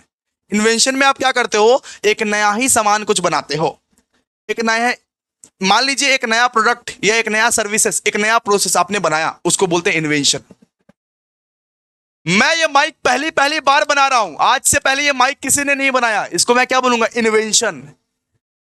इसके बाद होता है बेटा एक्सटेंशन। एक्सटेंशन का मतलब क्या होता है? एक्सटेंशन का मतलब आपके पास मान लीजिए ये फोन है, ये फोन है, उस फोन में मैंने कुछ ये कैमरा ऐड कर दिया, उस फोन में मैंने ये कैमरा ऐड कर दिया, उसको मैं क्या बोलूंगा? ठीक है। मान लीजिए आपके पास एग्जिस्टिंग प्रोडक्ट है, मतलब उस एग्जिस्टिंग प्रोडक्ट के मैं क्या याद कर दिया? मेरे पास एक जस्ट फोन था, उस फोन में मैंने कैमरा इंस्टॉल कर दिया, कैमरा ऐड कर दिया, उसको मैं क्या बोलूंगा? एक्सटेंशन। जब आप एग्जिस्टिंग प्रोडक्ट एंड सर्विसेज को एक्सपांड कर देते हो बेटा, उसको क्या बोलते हैं? एक्सटेंशन। एक होता है डुप्लीकेशन, यानी कॉपी करना। कॉपी करना, एक ऐसा फोन है, मैंने बिल्कुल ऐसे ही हूबहू फोन बना लिया। एक इस तरीके से फोन है, मैंने इसका बिल्कुल बिल्कुल एकदम कॉपी टू कॉपी, एकदम हूबहू मैंने कॉपी कर दिया इसका, तो इसको मैं क्या बोलूंगा? डुप्लीकेशन। डुप्लीकेशन मतलब कॉपीबाज लड़का, कॉपीबाज लड़का। आप लोग के फ्रेंड्स ग्रुप में होता है ना, जो खाली कॉपी करता है दूसरों का, तो उसको क्या बोलोगे? डुप्लीकेशन। सिंथेसिस का मतलब मेरे पास भैया 3-4 ठो माल पुर्जा पड़ा हुआ था, उस माल पुर्जे का मैंने क्या किया? फोन बना दिया एक ठो। A combination of more than one existing product और सर्विसेज इनटू न्यू प्रोडक्ट और सर्विसेज। ठीक है। मेरे पास यहां पे 3-4 ठो माल पुर्जा पड़ा हुआ था, उस माल पुर्जा को जोड़ के एक ठो फाइनल प्रोडक्ट जब बना दिया मैंने, उसको हम लोग क्या बोलते हैं? सिंथेसिस। मेरे पास मान लीजिए 1 2 3, ये 3 ठो माल पुर्जा पड़ा हुआ था, इन तीनों को जब जोड़ा तब एक फाइनल प्रोडक्ट मेरा बन गया, उसको मैं क्या बोलूंगा? सिंथेसिस। ठीक है। ये टाइप्स ऑफ इनोवेशन था। अब बात करते हैं इनोवेशन प्रोसेस क्या होता है। इनोवेशन के लिए सबसे पहले क्या करना पड़ता है? इनोवेशन के लिए आपको पहले प्लान करना पड़ता है। प्लान, सबसे पहले आप प्लान करोगे।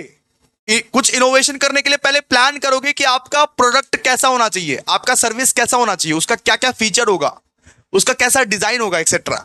आप पहले प्लान करोगे, उसके बाद रिसोर्सेस का जुगाड़ करोगे। रिसोर्सेस का जुगाड़, आप प्लान करने के बाद वो रिसोर्सेस का क्या करोगे? जुगाड़ करोगे। Obtaining the required resources. जब आप प्लान कर लिए कि आपके सामान में ये सब फीचर होना चाहिए, डिजाइन होना चाहिए, उसके बाद आप क्या करोगे? रिसोर्सेस का जुगाड़। उसके बाद आप इंप्लीमेंटेशन करते हो। ठीक है। Applying the resources in order to accomplish the plan. और इसके बाद आप कमर्शियल एप्लीकेशन करते हो। कमर्शियल एप्लीकेशन मतलब मार्केट में जाके बेचो, मार्केट में जाके बेचो उसको, सीधा सा बात है। और क्या? मार्केट में जाके बेचो, यही होता है इनोवेशन प्रोसेस। क्रिएटिविटी क्या होता है जरा देखिए। क्रिएटिव मतलब दिमाग से एक आइडिया जब निकलती है, उसको बोलते हैं क्रिएटिविटी। आपका दिमाग इतना अच्छा है, आप इतने क्रिएटिव आदमी हो कि आप इतने अच्छे अच्छे आइडिया इतने अच्छे से निकालते हो, मतलब कि एक्सप्रेशन, वो सॉल्यूशंस, इसको क्या बोलते हैं? क्रिएटिविटी। आपके दिमाग से अगर कुछ आइडियाज, सॉल्यूशंस, एक्सप्रेशंस निकल रहा है, उसको क्या बोलते हैं हम लोग? Creativity. Creativity is the ability to generate, creativity is the ability to generate original idea, solution, expression. आपके मोटा दिमाग से कुछ आइडिया निकल रहा है, सॉल्यूशन निकल रहा है, एक्सप्रेशन निकल रहा है, कुछ इनोवेटिव सॉल्यूशन खोज रहे हो, कुछ नया तरीके से खोज रहे हो, उसको बोलते हैं बेटा क्रिएटिविटी। ठीक है। इन्वेंशन का मतलब क्या होता है? ऑलरेडी समझा दिया। इन्वेंशन का मतलब एक नया सामान बनाना, नया प्रोसेस या नया आइडिया पे काम करना। ठीक है। ऑलरेडी समझा दिया आप लोगों को। Process of creativity, process of creativity मतलब क्रिएटिविटी का क्या क्या स्टेप्स है। ये जो क्रिएटिविटी है उसका क्या क्या स्टेप्स है, जरा ध्यान दीजिएगा। ध्यान दो, वरना ईडी में भी तुम्हारा कम ही आएगा बेटा। ईडी में ज्यादा लाना है, एवरेज बढ़ाना है आपको। हाउ इज द जोश गाइस? अकाउंट्स दे दे के थक गए हो क्या? अकाउंट्स दे दे के थक गए हो क्या? कुछ भी नहीं, और भी ज्यादा थकाएंगे अभी। ठीक है। और भी ज्यादा ज्यादा अभी थकाएंगे। अभी बहुत हो गया तुम्हारा। एक सब्जेक्ट बचा हुआ है, एक सब्जेक्ट बेटा दे दे, उसके बाद आराम करना मस्त। उसके बाद कुछ नहीं बोलूंगा तेरे को, आराम करना मस्त, और कुछ नहीं। ठीक है। एक सब्जेक्ट बचा हुआ है, एक subject they they. Soon, creativity का क्या क्या स्टेप्स रहता है? सबसे पहले क्रिएटिविटी में होता है दोस्तों प्रिपरेशन। सबसे पहले अपने दिमाग को आप प्रिपेयर करते हो, इंफॉर्मेशन कलेक्ट करते हो, प्रॉब्लम के बारे में जानते हो कि क्या प्रॉब्लम है, ये सोसाइटी में क्या क्या प्रॉब्लम चल रही है, आप प्रॉब्लम के बारे में पता करते हो, आप प्रिपेयर्ड होते हो, आप इंफॉर्मेशन निकालते हो। ठीक है, आप सबसे पहले प्रॉब्लम के बारे में पता किया कि मार्केट में क्या क्या प्रॉब्लम चल रहा है, कितना टाइप का प्रॉब्लम है, क्या क्या प्रॉब्लम है इस मार्केट में। आपने सबसे पहले प्रॉब्लम को फाइंड किया कि क्या प्रॉब्लम है, क्या मैटर है। मैटर क्या है भैया? मैटर क्या है? सब्जेक्ट मैटर पे काम करते हो आप। ठीक है, इसके बाद आप इंक्यूबेशन स्टेज में जाते हो। इंक्यूबेशन स्टेज में जब आपका प्रिपरेशन स्टेज खत्म हो जाता है, जब आप प्रॉब्लम के बारे में जान जाते हो, फिर आप इंक्यूबेशन स्टेज में जाते हो, यानी अपना माइंड को रेस्ट देते हो। ऐसे बिल्कुल अपना माइंड को आप रेस्ट देते हो और अपने सबकॉन्शियस माइंड को वो प्रॉब्लम के लिए काम करने के लिए वक्त देते हो आप। आपका माइंड भी तो कुछ सोचेगा, आप सोचने का वक्त लेते हो, सोचने का वक्त लेते हो। सबसे पहले प्रॉब्लम के बारे में जानते हो, उस प्रॉब्लम को सोचने के वक्त लेते हो, सोचने का वक्त लेते हो, उसको बोलते हैं इंक्यूबेशन। इंक्यूबेशन। इसके बाद आता है इनसाइट। अचानक से आइडिया आता है आपके दिमाग से, अचानक से आइडिया आता है। A moment of sudden clarity और इंस्पिरेशन वेयर न्यू कनेक्शन और आइडिया इमर्ज। अचानक से आइडिया आता है। सबसे पहले आपने प्रॉब्लम आइडेंटिफाई किया, उसके बाद आप इंक्यूबेशन स्टेज में गए, जब आप माइंड को रेस्ट दिए, उसके बाद आपको अचानक से आइडिया आया। आइडिया आइडिया उसके बाद आप इवेलुएट करते हो, क्या ये आइडिया फीजिबल है या नहीं है, क्या ये आइडिया वैल्यूएबल है या नहीं है, क्या ये आइडिया को हम परस्यू कर सकते हैं या नहीं, क्या ये आइडिया को हम फॉलो कर सकते हैं या नहीं, ये आइडिया बकलोल वाला आइडिया है, ये आइडिया अच्छा वाला आइडिया। इवेलुएट करते हो आप, इवेलुएट।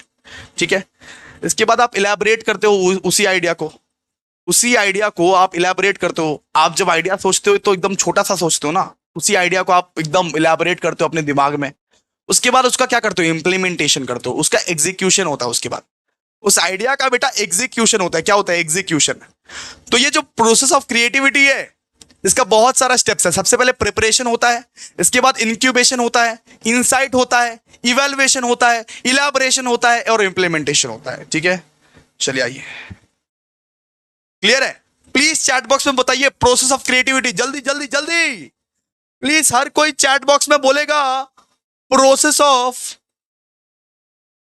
क्रिएटिविटी।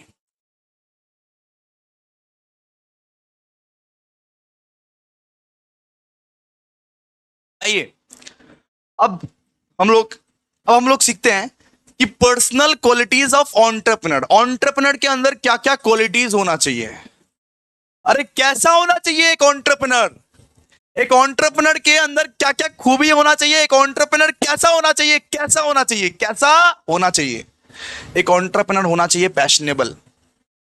एक एंटरप्रेन्योर होना चाहिए पैशनेबल, जिसके अंदर ये पैशन हो, जिसके अंदर ये पैशन हो, जो पैशन के साथ काम करे, जो पैशन के साथ काम करे, जो मोटिवेशन के साथ काम करे कि ये काम मेरा पैशन है, ये काम के लिए मैं 24-24 घंटा दे सकता हूं। एक एंटरप्रेन्योर आपका क्रिएटिव होना चाहिए, क्रिएटिव होना चाहिए। ठीक है, फंक्शंस ऑफ एंटरप्रेन्योर लिख सकते हो इसमें। ठीक है, फंक्शंस ऑफ एंटरप्रेन्योर भी आप लिख सकते हो, एक ही आंसर याद करना, लिख देना। एक एंटरप्रेन्योर्स के अंदर अडेप्टिबिलिटी वाला शक्ति होना चाहिए। मार्केट में कुछ चेंजेस आया, अचानक से आप अडेप्ट कर लिए, ऐसा होना चाहिए। एक एंटरप्रेन्योर वैसा होना चाहिए कि रिस्क लेने की क्षमता हो, रिस्क टेकिंग एबिलिटी हो, एंटरप्रेन्योर के पास। ठीक है, एक एंटरप्रेन्योर ऐसा होना चाहिए जो इनिशिएटिव ले, हमेशा इनिशिएटिव ले, कोई चीज का इनिशिएटिव ले, उसको बोलते हैं एंटरप्रेन्योर। एक एंटरप्रेन्योर ऐसा होना चाहिए जिसके अंदर बेटा लीडरशिप स्किल्स होना चाहिए, लीडरशिप स्किल्स। आप अगर लीड ही नहीं कर पा रहे हो तो क्या बुर्बक एंटरप्रेन्योर हो आप? आपके पास लीडरशिप क्वालिटीज होना चाहिए, आपके पास गाइड करने की शक्ति होनी चाहिए, आपके पास इंस्पायर करने की शक्ति होनी चाहिए। एक एंटरप्रेन्योर वैसा होना चाहिए जिसके पास लीडरशिप स्किल्स हो। एक एंटरप्रेन्योर वैसा होना चाहिए जिसके पास डिसीजन मेकिंग एबिलिटी हो, जो एक फैसला ले पाए, जो एक टफ डिसीजन ले पाए। एक एंटरप्रेन्योर ऐसा होना चाहिए जो सेल्फ डिसिप्लिन, जो अपना गोल समझे, जो अपना टास्क को प्रायोरिटाइज करे, जो फोकस करे कि किस तरीके से ऑब्जेक्टिव को अचीव करना है। एक एंटरप्रेन्योर बेटा सेल्फ डिसिप्लिन रहना चाहिए, तो रहना चाहिए। एक एंटरप्रेन्योर ऐसा होना चाहिए जो अपना कॉन्टैक्ट्स को बनाए, अपॉर्चुनिटीज को प्रोवाइड करे, कोलैबोरेशन करे, मेंटरशिप प्रोवाइड करे, सब कुछ। ठीक है, तो what are the personal qualities of entrepreneur? जल्दी से चैट बॉक्स में हर कोई लिखेगा, जो नहीं लिखेगा बेटा बता देना है, लाइक करो और लिखो पर्सनल क्वालिटीज। एक एंटरप्रेन्योर के पास पैशन होना चाहिए, क्रिएटिव होना चाहिए, अडेप्टेबिलिटी होना चाहिए, रिस्क टेकिंग एबिलिटी होना चाहिए, initiative, leadership, decision making, self discipline, networking. ठीक है, सो चैप्टर नंबर 1 में 2 तो 10 मार्क्स के आने के चांसेस बहुत बहुत बहुत बहुत बहुत ज्यादा है दोस्तों, बहुत ज्यादा है।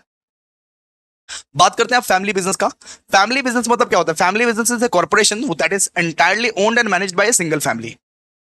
अब देखे होंगे आपके पारा में एक साहू जी का दुकान होगा, एक गुप्ता जी का दुकान होगा। अब देखे होंगे कि पूरा का पूरा फैमिली एक ही दुकान में, पूरा का पूरा फैमिली एक ही दुकान चलाता है। ठीक है, तो फैमिली बिजनेस मतलब क्या होता है? फैमिली बिजनेस मतलब पापा, चाचा, मम्मी, चाची, दादी, दादा सब एक ही बिजनेस को चला रहे हैं, सब एक ही बिजनेस को मैनेज कर रहे हैं, सब एक ही बिजनेस को ओन कर रहे हैं। उसको क्या बोलते हैं? Family business.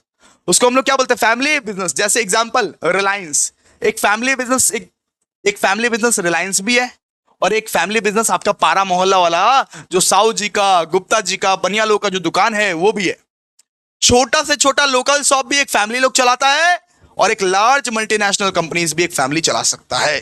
ठीक है, फैमिली बिजनेस मतलब क्या होता है? Family business is a corporation that is entirely owned and managed by a single family. अब देखिए फीचर्स क्या है फैमिली बिजनेस का। सबसे पहले ओनरशिप और कंट्रोल जो रहता है वो किसके हाथ में रहता है? वो फैमिली के हाथ में रहता है। पूरा का पूरा फैमिली के हाथ में ओनरशिप और कंट्रोल रहता है। इसके बाद फैमिली बिजनेस जो है वो 100 साल, 200 साल, 300 साल चलता रहता है, चलता रहता है, चलता रहता है। यानी ये वाला जनरेशन खत्म हो गया, उसके नेक्स्ट वाले जनरेशन चलाएंगे, फिर उसके नेक्स्ट वाले जनरेशन चलाएंगे। तो लॉन्ग टर्म पर्सपेक्टिव से खुलता है ये फैमिली बिजनेस। ठीक है, अच्छा, फैमिली बिजनेस में फैमिली का इन्वॉल्वमेंट रहता है, फैमिली का इन्वॉल्वमेंट। सिर्फ और सिर्फ फैमिली वहां पे काम करेगा और कोई यहां पे काम नहीं करेगा बेटा, फैमिली का इन्वॉल्वमेंट रहता है। इसके बाद सबका अपना अपना ज्ञान रहता है वहां पे, सबका अपना अपना वैल्यूज रहता है वहां पे। आप देखोगे फैमिली बिजनेस में कि आपका दादाजी जिस वैल्यूज में ये बिजनेस चला रहे थे, उसी वैल्यूज में आपको, उसी ज्ञान में आप लोग को ये बिजनेस चलाना है। ठीक है, सो फैमिली बिजनेस में बेटा इनफॉर्मल कम्युनिकेशन भी होता है, हमेशा तू तकारा करके बात करता है, ए मम्मी प्लीज मेरे को आलू दे देना। ठीक है, इस तरीके से एकदम इनफॉर्मल तरीके से बात होता है। ठीक है, इनफॉर्मल तरीके से पर्सनल रिलेशनशिप रहता है ना, इनफॉर्मल तरीके से। ठीक है, अब कभी कभी तो यहां पे मारधार भी हो जाती है फैमिली बिजनेस में। पापा और चाचा के बीच हुई है ना बेटा, आपके पापा और चाचा के बीच होती है ना मारधार। आप पढ़ेंगे कन्फ्लिक्ट्स इसके, ठीक है, इसके बाद ही पढ़ेंगे। Emotional attachment, emotional attachment. अब कभी कभी ये होता है कि फैमिली बिजनेस में इमोशनल अटैचमेंट, इमोशंस का पूरा गेम होता है कि कैसे हम ये फैमिली बिजनेस छोड़ दे, किस तरीके से छोड़े। हमारा फैमिली का लेगेसी हम लोग को ही मेंटेन करना है, तो इमोशनल अटैचमेंट तो रहता ही है बेटा फैमिली बिजनेस में। ठीक है, और आपका फैमिली बिजनेस में बेटा सक्सेशन प्लानिंग भी रहता है। सक्सेशन प्लानिंग, सक्सेशन प्लानिंग मतलब अब राजगद्दी कौन संभालेगा। तक तो पापा का जमाना चल रहा था ना, अब राजगद्दी कौन संभालेगा? तुम। सीधा सा बात है, सक्सेशन प्लानिंग भी यहीं पे होता है कि अब ये वारिस को कौन संभालेगा, अब इसका राजगद्दी कौन संभालेगा, अब ये दुकान कौन संभालेगा। पापा के बाद कौन संभालेगा? तुम। अरे दादाजी के बाद कौन संभाला था? पापा संभाला था। पापा के बाद कौन संभालेगा? तुम। तो सक्सेशन प्लानिंग होता है फैमिली बिजनेस में। ठीक है, बात करते हैं बेटा conflicts in family business. Family business में बहुत झगड़े भी होते हैं, मारधार भी होती है। तो फैमिली बिजनेस में झगड़े क्यों होते हैं उस चीज के बारे में पढ़ेंगे दोस्तों, कन्फ्लिक्ट्स इन फैमिली बिजनेस। आइए, सबसे पहला झगड़ा होता है भैया डायरेक्शन ऑफ द बिजनेस के बाद।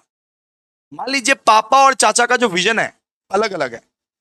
आपके पापा का विजन और वैल्यूज अलग है और आपके चाचा का विजन वैल्यूज अलग है। उस वजह से क्या होता है? कन्फ्लिक्ट्स होता है। आपके पापा के विजन और वैल्यूज जो है वो अलग अलग है। आपके पापा के सपने अलग है, आपके पापा के वैल्यूज अलग है, आपके चाचा के सपने अलग है, आपके चाचा के वैल्यूज अलग है। इस वजह से झगड़ा होता है, डायरेक्शन ऑफ द बिजनेस की वजह से झगड़ा होता है। Lack of commonly shared visions and values often leads to disagreement among family members. तो कभी कभी ऐसा कुछ विजन्स है, ऐसा कुछ फैमिली है जो पापा का अलग है, चाचा का अलग है, मम्मी का अलग है, चाची का अलग है। उसकी वजह से क्या होता है? झगड़ा होता है। उसकी वजह से क्या होता है? झगड़ा होता है। इसके बाद होता है बेटा डिसीजन मेकिंग, कि फैसला कौन लेगा, पापा लेगा ना चाचा लेगा। एक फैमिली का जो अहम फैसला होता है, यानी इंपॉर्टेंट फैसला होता है, वो कौन लेगा, पापा लेगा ना चाचा लेगा। इसी बात पे झगड़ा होता है। अगर मान लीजिए पापा ने फैसला ले लिया कुछ, तो आप यहां पे देखोगे कि चाचा यहां पे भड़क जाता है, और अगर चाचा ने फैसला ले लिया तो पापा भड़क जाएगा। तो इस फैमिली का जो अहम अहम इंपॉर्टेंट इंपॉर्टेंट फैसला होगा वो कौन लेगा, किसके पास कितना पावर है, इसकी वजह से बहुत ज्यादा झगड़े होते हैं। इसकी वजह से बहुत ज्यादा झगड़े होते हैं। रोल्स एंड रिस्पॉन्सिबिलिटीज, उसके बाद रोल्स एंड रिस्पॉन्सिबिलिटीज, किसका क्या रोल है, किसका क्या रिस्पॉन्सिबिलिटी है, किसको अगर मालूम नहीं है किसका क्या रोल है, किसका क्या रिस्पॉन्सिबिलिटी है, अगर मान लीजिए किसी को मालूम नहीं है तो झगड़े तो होंगे ही होंगे। झगड़े तो होंगे ही होंगे, मारधाड़ तो होगी ही होगी। मान लीजिए आपके कजन काम करते हैं, आपके पापा काम करते हैं, आपके चाचा काम करते हैं, आपकी मम्मी काम करती है, आपकी चाची काम करती है, तो ये पूरा का पूरा फैमिली बिजनेस में सबको सबका रोल्स पता होता है ना। अगर मान लीजिए रोल्स एंड रिस्पॉन्सिबिलिटीज किसी को पता ही नहीं है, किसी को पता ही नहीं है किसका क्या रोल है, किसका क्या रिस्पॉन्सिबिलिटी है, तो उसके वजह से भी झगड़ा हो सकता है बेटा आपका। ठीक है। इसके बाद कंपेंसेशन और बेनिफिट्स की वजह से भी remuneration and rewards are amongst the most frequent source of conflict. किसको कितना ज्यादा पैसा मिला है, मान लीजिए पापा को ज्यादा मिल रहा है और चाचा को कम मिल रहा है, तो यहां पे चाचा झगड़ा करने आएगा। अगर मान लीजिए एक ही एक एक ही मेहनत पे यहां पे मान लीजिए आपके पापा को 1 लाख रुपए मिल रहा है हर महीने, और आपके चाचा को सिर्फ 10,000 दे रहे हैं, तो भाई झगड़ा तो होगा ही। तो रेम्युनरेशन के लिए, रिवॉर्ड्स के लिए ज्यादा झगड़े होते हैं फैमिली में, ज्यादा झगड़े होते हैं। उसको कम क्यों मिला, उसको ज्यादा क्यों मिला, मेरे को कम क्यों मिला। ठीक है। ओनरशिप के लिए भी होता है, ओनरशिप के लिए भी होता है कि कौन कितना स्टेक का ओनर है, कौन कितना शेयर का ओनर है, किसका कितना हिस्सा है। जब आपका बिजनेस का बंटवारा होता है तब झगड़े होते हैं कि नहीं होते हैं, बताओ। होते हैं ना। बिल्कुल, ओनरशिप के लिए भी झगड़े होते हैं। ठीक है। आपने मान लिए आपके बिजनेस में एक तो प्यून काम करता है, प्यून। आपने उस प्यून को, ठीक है, आपके बिजनेस में एक तो नौकर काम करता है, आपने उस प्यून को 2% का शेयर होल्डर बना दिया। आपने बोला कि ये प्यून, आप 25 साल से यहां पे काम कर रहे हो, आपको 2% का हिस्सेदार बनाते हैं। तो इस वजह से भी झगड़ा होता है। Distribution to non employ share holder, distribution to non employed share holder, इस वजह से भी झगड़ा होगा कि भाई तुम अपना घर का इंसान को शेयर होल्डर नहीं बना रहा है और बाहर का इंसान को शेयर होल्डर बना रहा है। ठीक है। फिर सेवेंथ सेवेंथ है कि कभी कभी किसी किसी का पर्सनालिटी डिफरेंस होता है। कभी कभी आपका पर्सनालिटी अलग रहेगा, आपके कजन का पर्सनालिटी अलग रहेगा, आपके चाचा का पर्सनालिटी अलग रहेगा, स्वभाव अलग अलग रहता है, बिहेवियर अलग अलग रहता है, पर्सनालिटी अलग अलग रहता है। इसीलिए बेटा झगड़े होते हैं। इसीलिए फैमिली बिजनेस में क्या होता है, झगड़े होते हैं। क्या होता है बेटा, झगड़े होते हैं। ठीक है। सिबलिंग्स राइवलरी, अब देखिए ये सिबलिंग्स, जैसे महाभारत, महाभारत में क्या होता है कि कजन्स कजन्स के चक्कर में घर बार सब लूट जाता है, घर बार सब लूट जाता है, महाभारत। ठीक है। ये सब क्या है, ये सब आपके क्या है, ये सब क्या है, इतना पॉइंट्स अगर आप पढ़ लोगे तो कन्फ्लिक्ट्स इन फैमिली बिजनेस आपका कवर हो जाएगा, कन्फ्लिक्ट्स इन फैमिली बिजनेस आपका कवर हो जाएगा। ठीक है। ठीक है। चलिए, 1 मिनट का ब्रेक दे रहा है, 1 मिनट का ब्रेक दे रहा है दोस्त। ठीक है। मैं थोड़ा पानी पी के आता हूं। 1 मिनट का एक एक ब्रेक ले लो, उसके बाद वापस से स्टार्ट करते हैं हम लोग, वापस से स्टार्ट करेंगे।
अब आइए, आई होप आप लोगों का ब्रेक ओवर हो गया होगा गाइस। 1 मिनट का ब्रेक हम लोग ने दिया था और 2-3 मिनट लगा दिए। अब चलिए, अब हम लोग बोलते हैं कि भाई झगड़े तो होते हैं, फैमिली में झगड़े तो होते हैं, लेकिन क्या इसका रेजोल्यूशन है? इसका रेजोल्यूशन क्या है? अब हम लोग आपको बताएंगे resolution of conflict in family business. मतलब अगर झगड़ा हो गया फैमिली में, अगर मान लीजिए झगड़ा हो रहा है, तो इसका क्या रेजोल्यूशन है, क्या निवारण है कि ये झगड़ा को सुलझाया जाए? तो क्या निवारण है इसका कि झगड़ा को सुलझाया जाए? तो आइए फटाफट से, सबसे पहला निवारण, treating the company as a company and family as a family. हमेशा कंपनी को कंपनी ट्रीट करो और फैमिली को फैमिली। हमेशा कंपनी का काम कंपनी में ही करो। अरे बिजनेस बिजनेस होता है, फैमिली फैमिली होता है। हमेशा कंपनी को कंपनी ट्रीट करो और फैमिली को फैमिली ट्रीट करो हमेशा। उससे तुम्हारी फैमिली, उससे तुम्हारी सोशल लाइफ बहुत बेहतरीन जाएगी, बहुत बेहतरीन रहेगी। ठीक है, इसके बाद देखिए, इसके बाद इस्टेब्लिश कंफ्लिक्ट रेजोल्यूशन मैकेनिज्म। हमेशा एक ऐसा झगड़ा सुलझाने वाला मैकेनिज्म निकालना चाहिए हम लोग को। हमेशा एक फैमिली को एक मैकेनिज्म निकालना चाहिए कि किस तरीके से झगड़ा सुलझेगा। मान लीजिए पापा और चाचा के बीच झगड़ा हो रहा है, मान लीजिए आपके पापा और चाचा के बीच जो है बेटा वो झगड़ा हो रहा है, तो झगड़ा सुलझाएंगे कौन? दादाजी। तो दादाजी को हमेशा अवेलेबल रहना चाहिए। हमेशा आपको यह पता होना चाहिए कि अगर झगड़े हो रहे हैं तो झगड़े सुलझेंगे कैसे, झगड़े अगर हो रहे हैं तो झगड़े सुलझेंगे कैसे।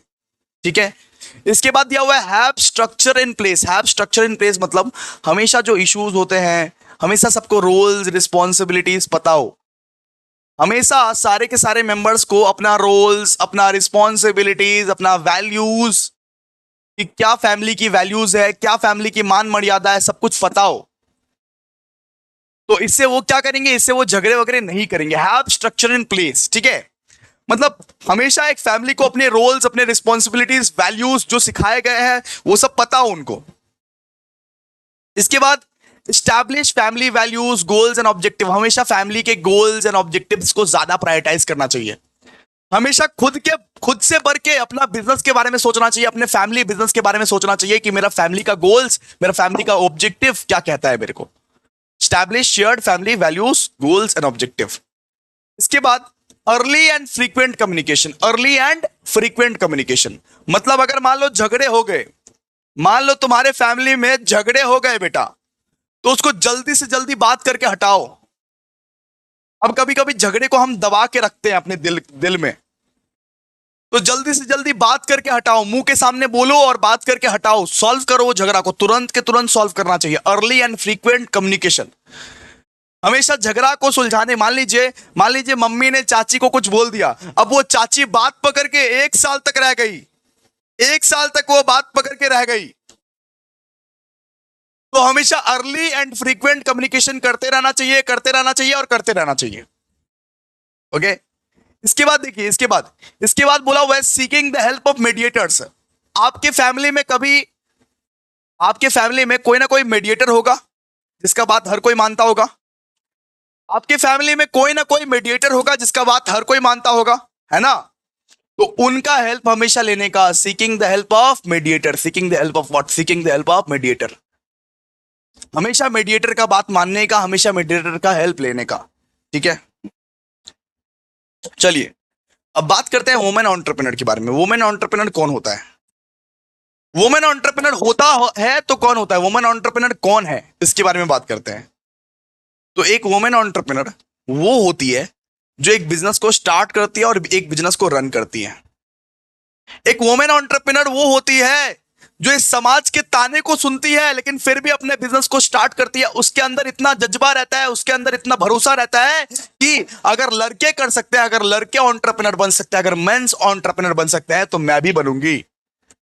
एक वुमेन एंटरप्रेन्योर वो होती है जो अपने बलबूते पे सारी के सारी रिस्पॉन्सिबिलिटी लेती है, बिजनेस को मैनेज करती है, डिसीजन लेती है, गोल्स को परस्यू करती है।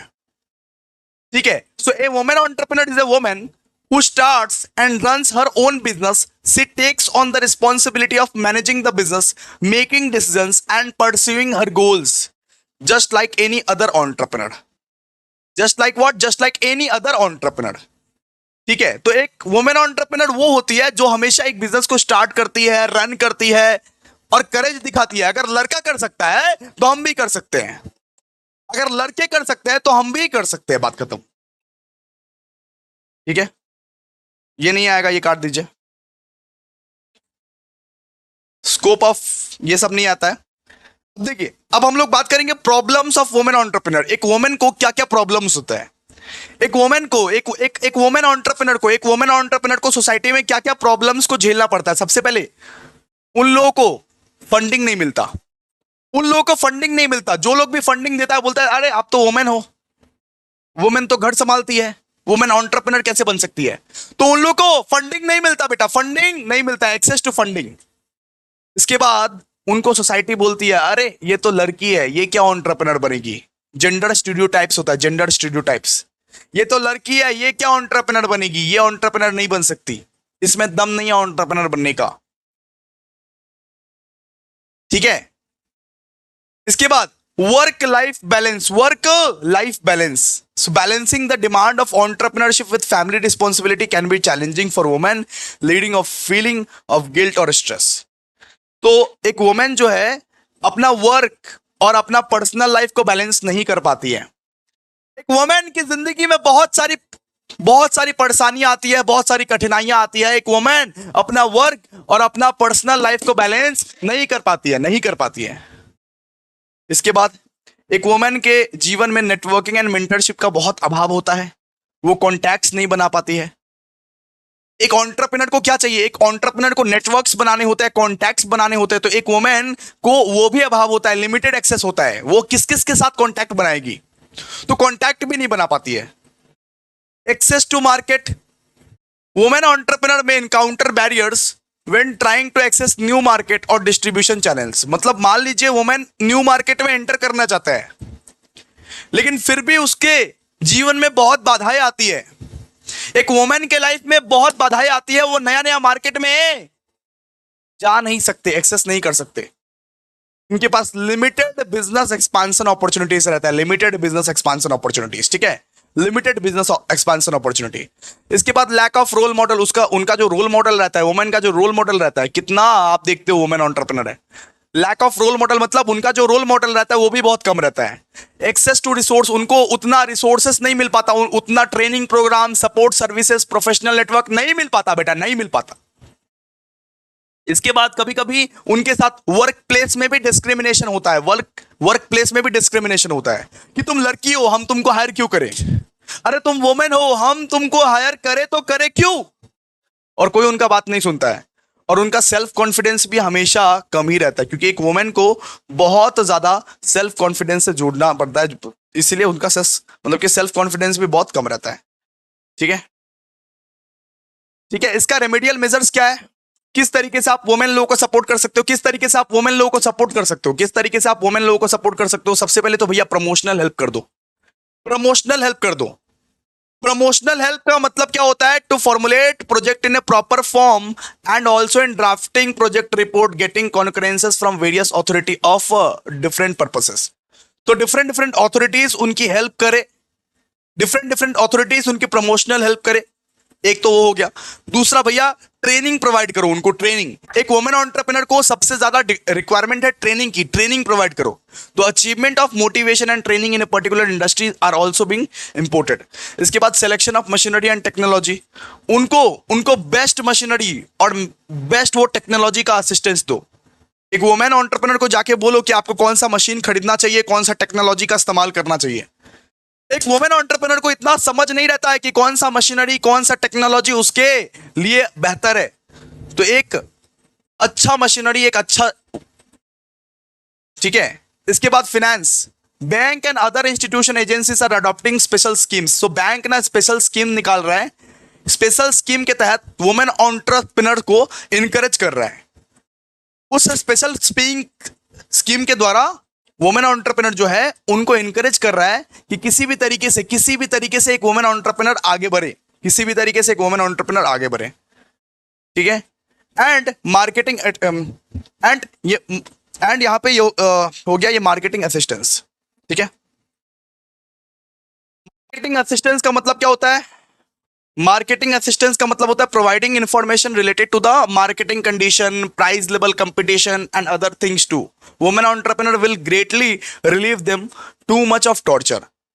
मतलब आपको मार्केटिंग असिस्टेंस भी करना चाहिए, किसी किसी एजेंसीज को, किसी किसी इंस्टीट्यूशंस को वुमेन की हेल्प करनी चाहिए कि आ भाई मार्केटिंग सिखाता हूं, मैं तुमको मार्केटिंग सिखाता हूं, आओ मैं तुमको मार्केटिंग सिखाता हूं। बात करते हैं कोप्रेन्योर्स क्या होता है। कोप्रेन्योर्स, कोप्रेन्योर्स मतलब मान लीजिए अगर पति और पत्नी, पति और पत्नी दोनों एंटरप्रेन्योर है बेटा, अगर पति और पत्नी दोनों एंटरप्रेन्योर है उसको बोलते हैं कोप्रेन्योर्स। अगर पति और पत्नी दोनों एंटरप्रेन्योर है उसको हम लोग बोलते हैं कोप्रेन्योर्स, कोप्रेन्योर्स। ठीक है, इसके बाद बात करते हैं role of family business. Role of family business क्या क्या है। सबसे पहले तो आपको अपना लीगेसी बचाने के लिए, अपना लीगेसी प्रिजर्व करने के लिए फैमिली बिजनेस लोग चलाता है कि मेरा दादाजी ने खोला था, मेरा परदादाजी ने खोला था। ये ट्रेडिशंस, ये लीगेसी, इसको हम लोग इस्तेमाल करना चाहते हैं। अपना लीगेसी को प्रिजर्व करने के लिए आप फैमिली बिजनेस खोलते हो, सिंपल सा बात है। Economic contribution, family business make significant contribution to the economy by creating jobs, generating income, fostering local development. तो ये जो फैमिली बिजनेस है ना, फैमिली बिजनेस का उद्देश्य ये भी है कि जॉब को क्रिएट करता है, इनकम को जनरेट करता है और लोकल डेवलपमेंट को फोस्टर करता है। ये भी एक रोल है। इसके बाद कम्युनिटी इंगेजमेंट भी इसी से होता है। कम्युनिटी इंगेजमेंट, फैमिली बिजनेस से ही कम्युनिटी इंगेजमेंट होता है बेटा। आप फैमिली बिजनेस से क्या कर सकते हो, आप डिफरेंट डिफरेंट कम्युनिटीज को इंगेज करा सकते हो। एक इलाके में सारे के सारे फैमिली बिजनेस इंगेज हो जाएंगे। ठीक है, सो फैमिली बिजनेस में यह भी ताकत रहता है कि फ्लेक्सिबिलिटी और स्टेबिलिटी ला पाए।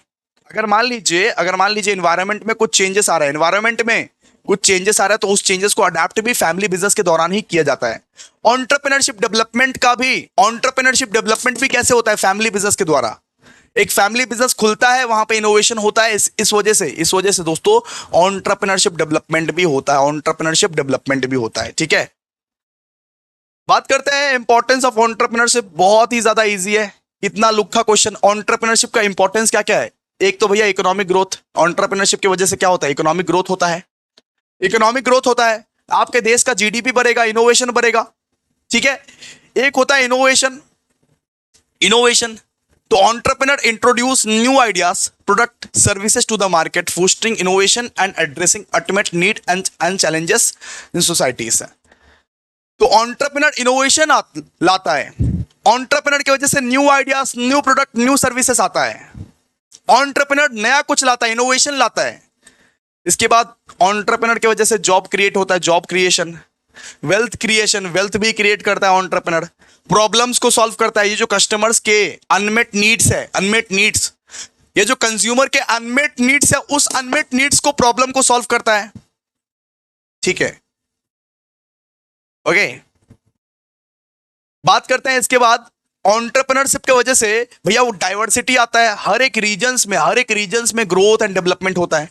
मान लीजिए कोलकाता में ग्रोथ हो रहा है तो भैया मुर्शिदाबाद में भी ग्रोथ होगा, दार्जिलिंग में भी ग्रोथ होगा, सिलीगुड़ी में भी ग्रोथ होगा, पूरा का पूरा वेस्ट बंगाल में ग्रोथ होगा। तो एंटरप्रेन्योरशिप की वजह से हर एक रीजन में ग्रोथ होता है, तो रीजनल डेवलपमेंट। ठीक है, इसके बाद एंटरप्रेन्योरशिप की वजह से अडेप्ट भी होता है। नॉर्मली एंटरप्रेन्योर्स क्या करते हैं, अडेप्ट करते हैं, जितने भी चेंजेस आते हैं उसको अडेप्ट करते हैं, है ना। ग्लोबली आप कंपीट कर सकते हो एंटरप्रेन्योरशिप की वजह से, सबको आप ग्लोबली कंपीट कर सकते हो। क्लियर है। अब देखिए, अब कुछ कुछ टॉपिक्स बचा हुआ है। अब क्या टॉपिक बचा हुआ है sir, elements of entrepreneurship.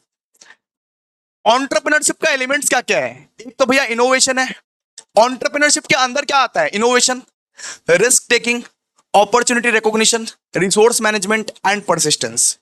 Innovation मतलब कुछ नया आप आविष्कार कर रहे हो। रिस्क टेकिंग मतलब एक एंटरप्रेन्योर हमेशा रिस्क लेना पड़ता है, एंटरप्रेन्योरशिप में ही रिस्क टेकिंग है। अपॉर्चुनिटी रिकॉग्निशन मतलब जो भी अपॉर्चुनिटी आएगा उसको हम ग्रैब करेंगे, जो भी अपॉर्चुनिटी आएगा उसको हम क्या करेंगे, ग्रैब। रिसोर्स मैनेजमेंट मतलब जितने भी टाइप के रिसोर्सेस, आपके जितने भी टाइप के रिसोर्सेस, उसको आप इफेक्टिवली और एफिशिएंटली मैनेज करोगे, उसको आप इफेक्टिवली और एफिशिएंटली मैनेज करोगे। और एक होता है दोस्तों परसिस्टेंस। एक एंटरप्रेन्योर्स को चाहिए कि परसिवरेंस एंड डिटर्मिनेशन के साथ काम करे, पूरा का पूरा मेहनत के साथ काम करे, हमेशा चैलेंजेस के लिए लड़े, सेटबैक्स के लिए लड़े। ठीक है, तो ये क्या है बेटा, ये आपका एलिमेंट्स है, एलिमेंट्स। हम लोग एलिमेंट्स पढ़े हैं, एलिमेंट्स ऑफ एंटरप्रेन्योरशिप पढ़े हैं अभी हम लोग, ठीक है? क्लियर है आप लोगों को? तो दोस्तों ये चैप्टर हम लोग ने खत्म कर दिया। अब पढ़ते हैं कि अल्ट्राप्रेन्योर क्या होता है। अल्ट्राप्रेन्योर, अल्ट्राप्रेन्योर मतलब मैं एक बिजनेसमैन भी हूं, मैं एंटरप्रेन्योरशिप भी करता हूं और साथ साथ फैमिली, कम्युनिटी, कंट्री, ह्यूमैनिटी के लिए भी काम करता हूं। उसको बोलते हैं एंटरप्रेन्योर। सो अल्ट्राप्रेन्योर मतलब मैं एंटरप्रेन्योर तो हुई, एंटरप्रेन्योर तो मैं हुई, लेकिन अपने फैमिली, कम्युनिटी, कंट्री, ह्यूमैनिटी के लिए भी मैं काम करता हूं। उसको बोलते हैं अल्ट्राप्रेन्योर, ठीक है? सो गाइस, मैंने यूनिट 2, यूनिट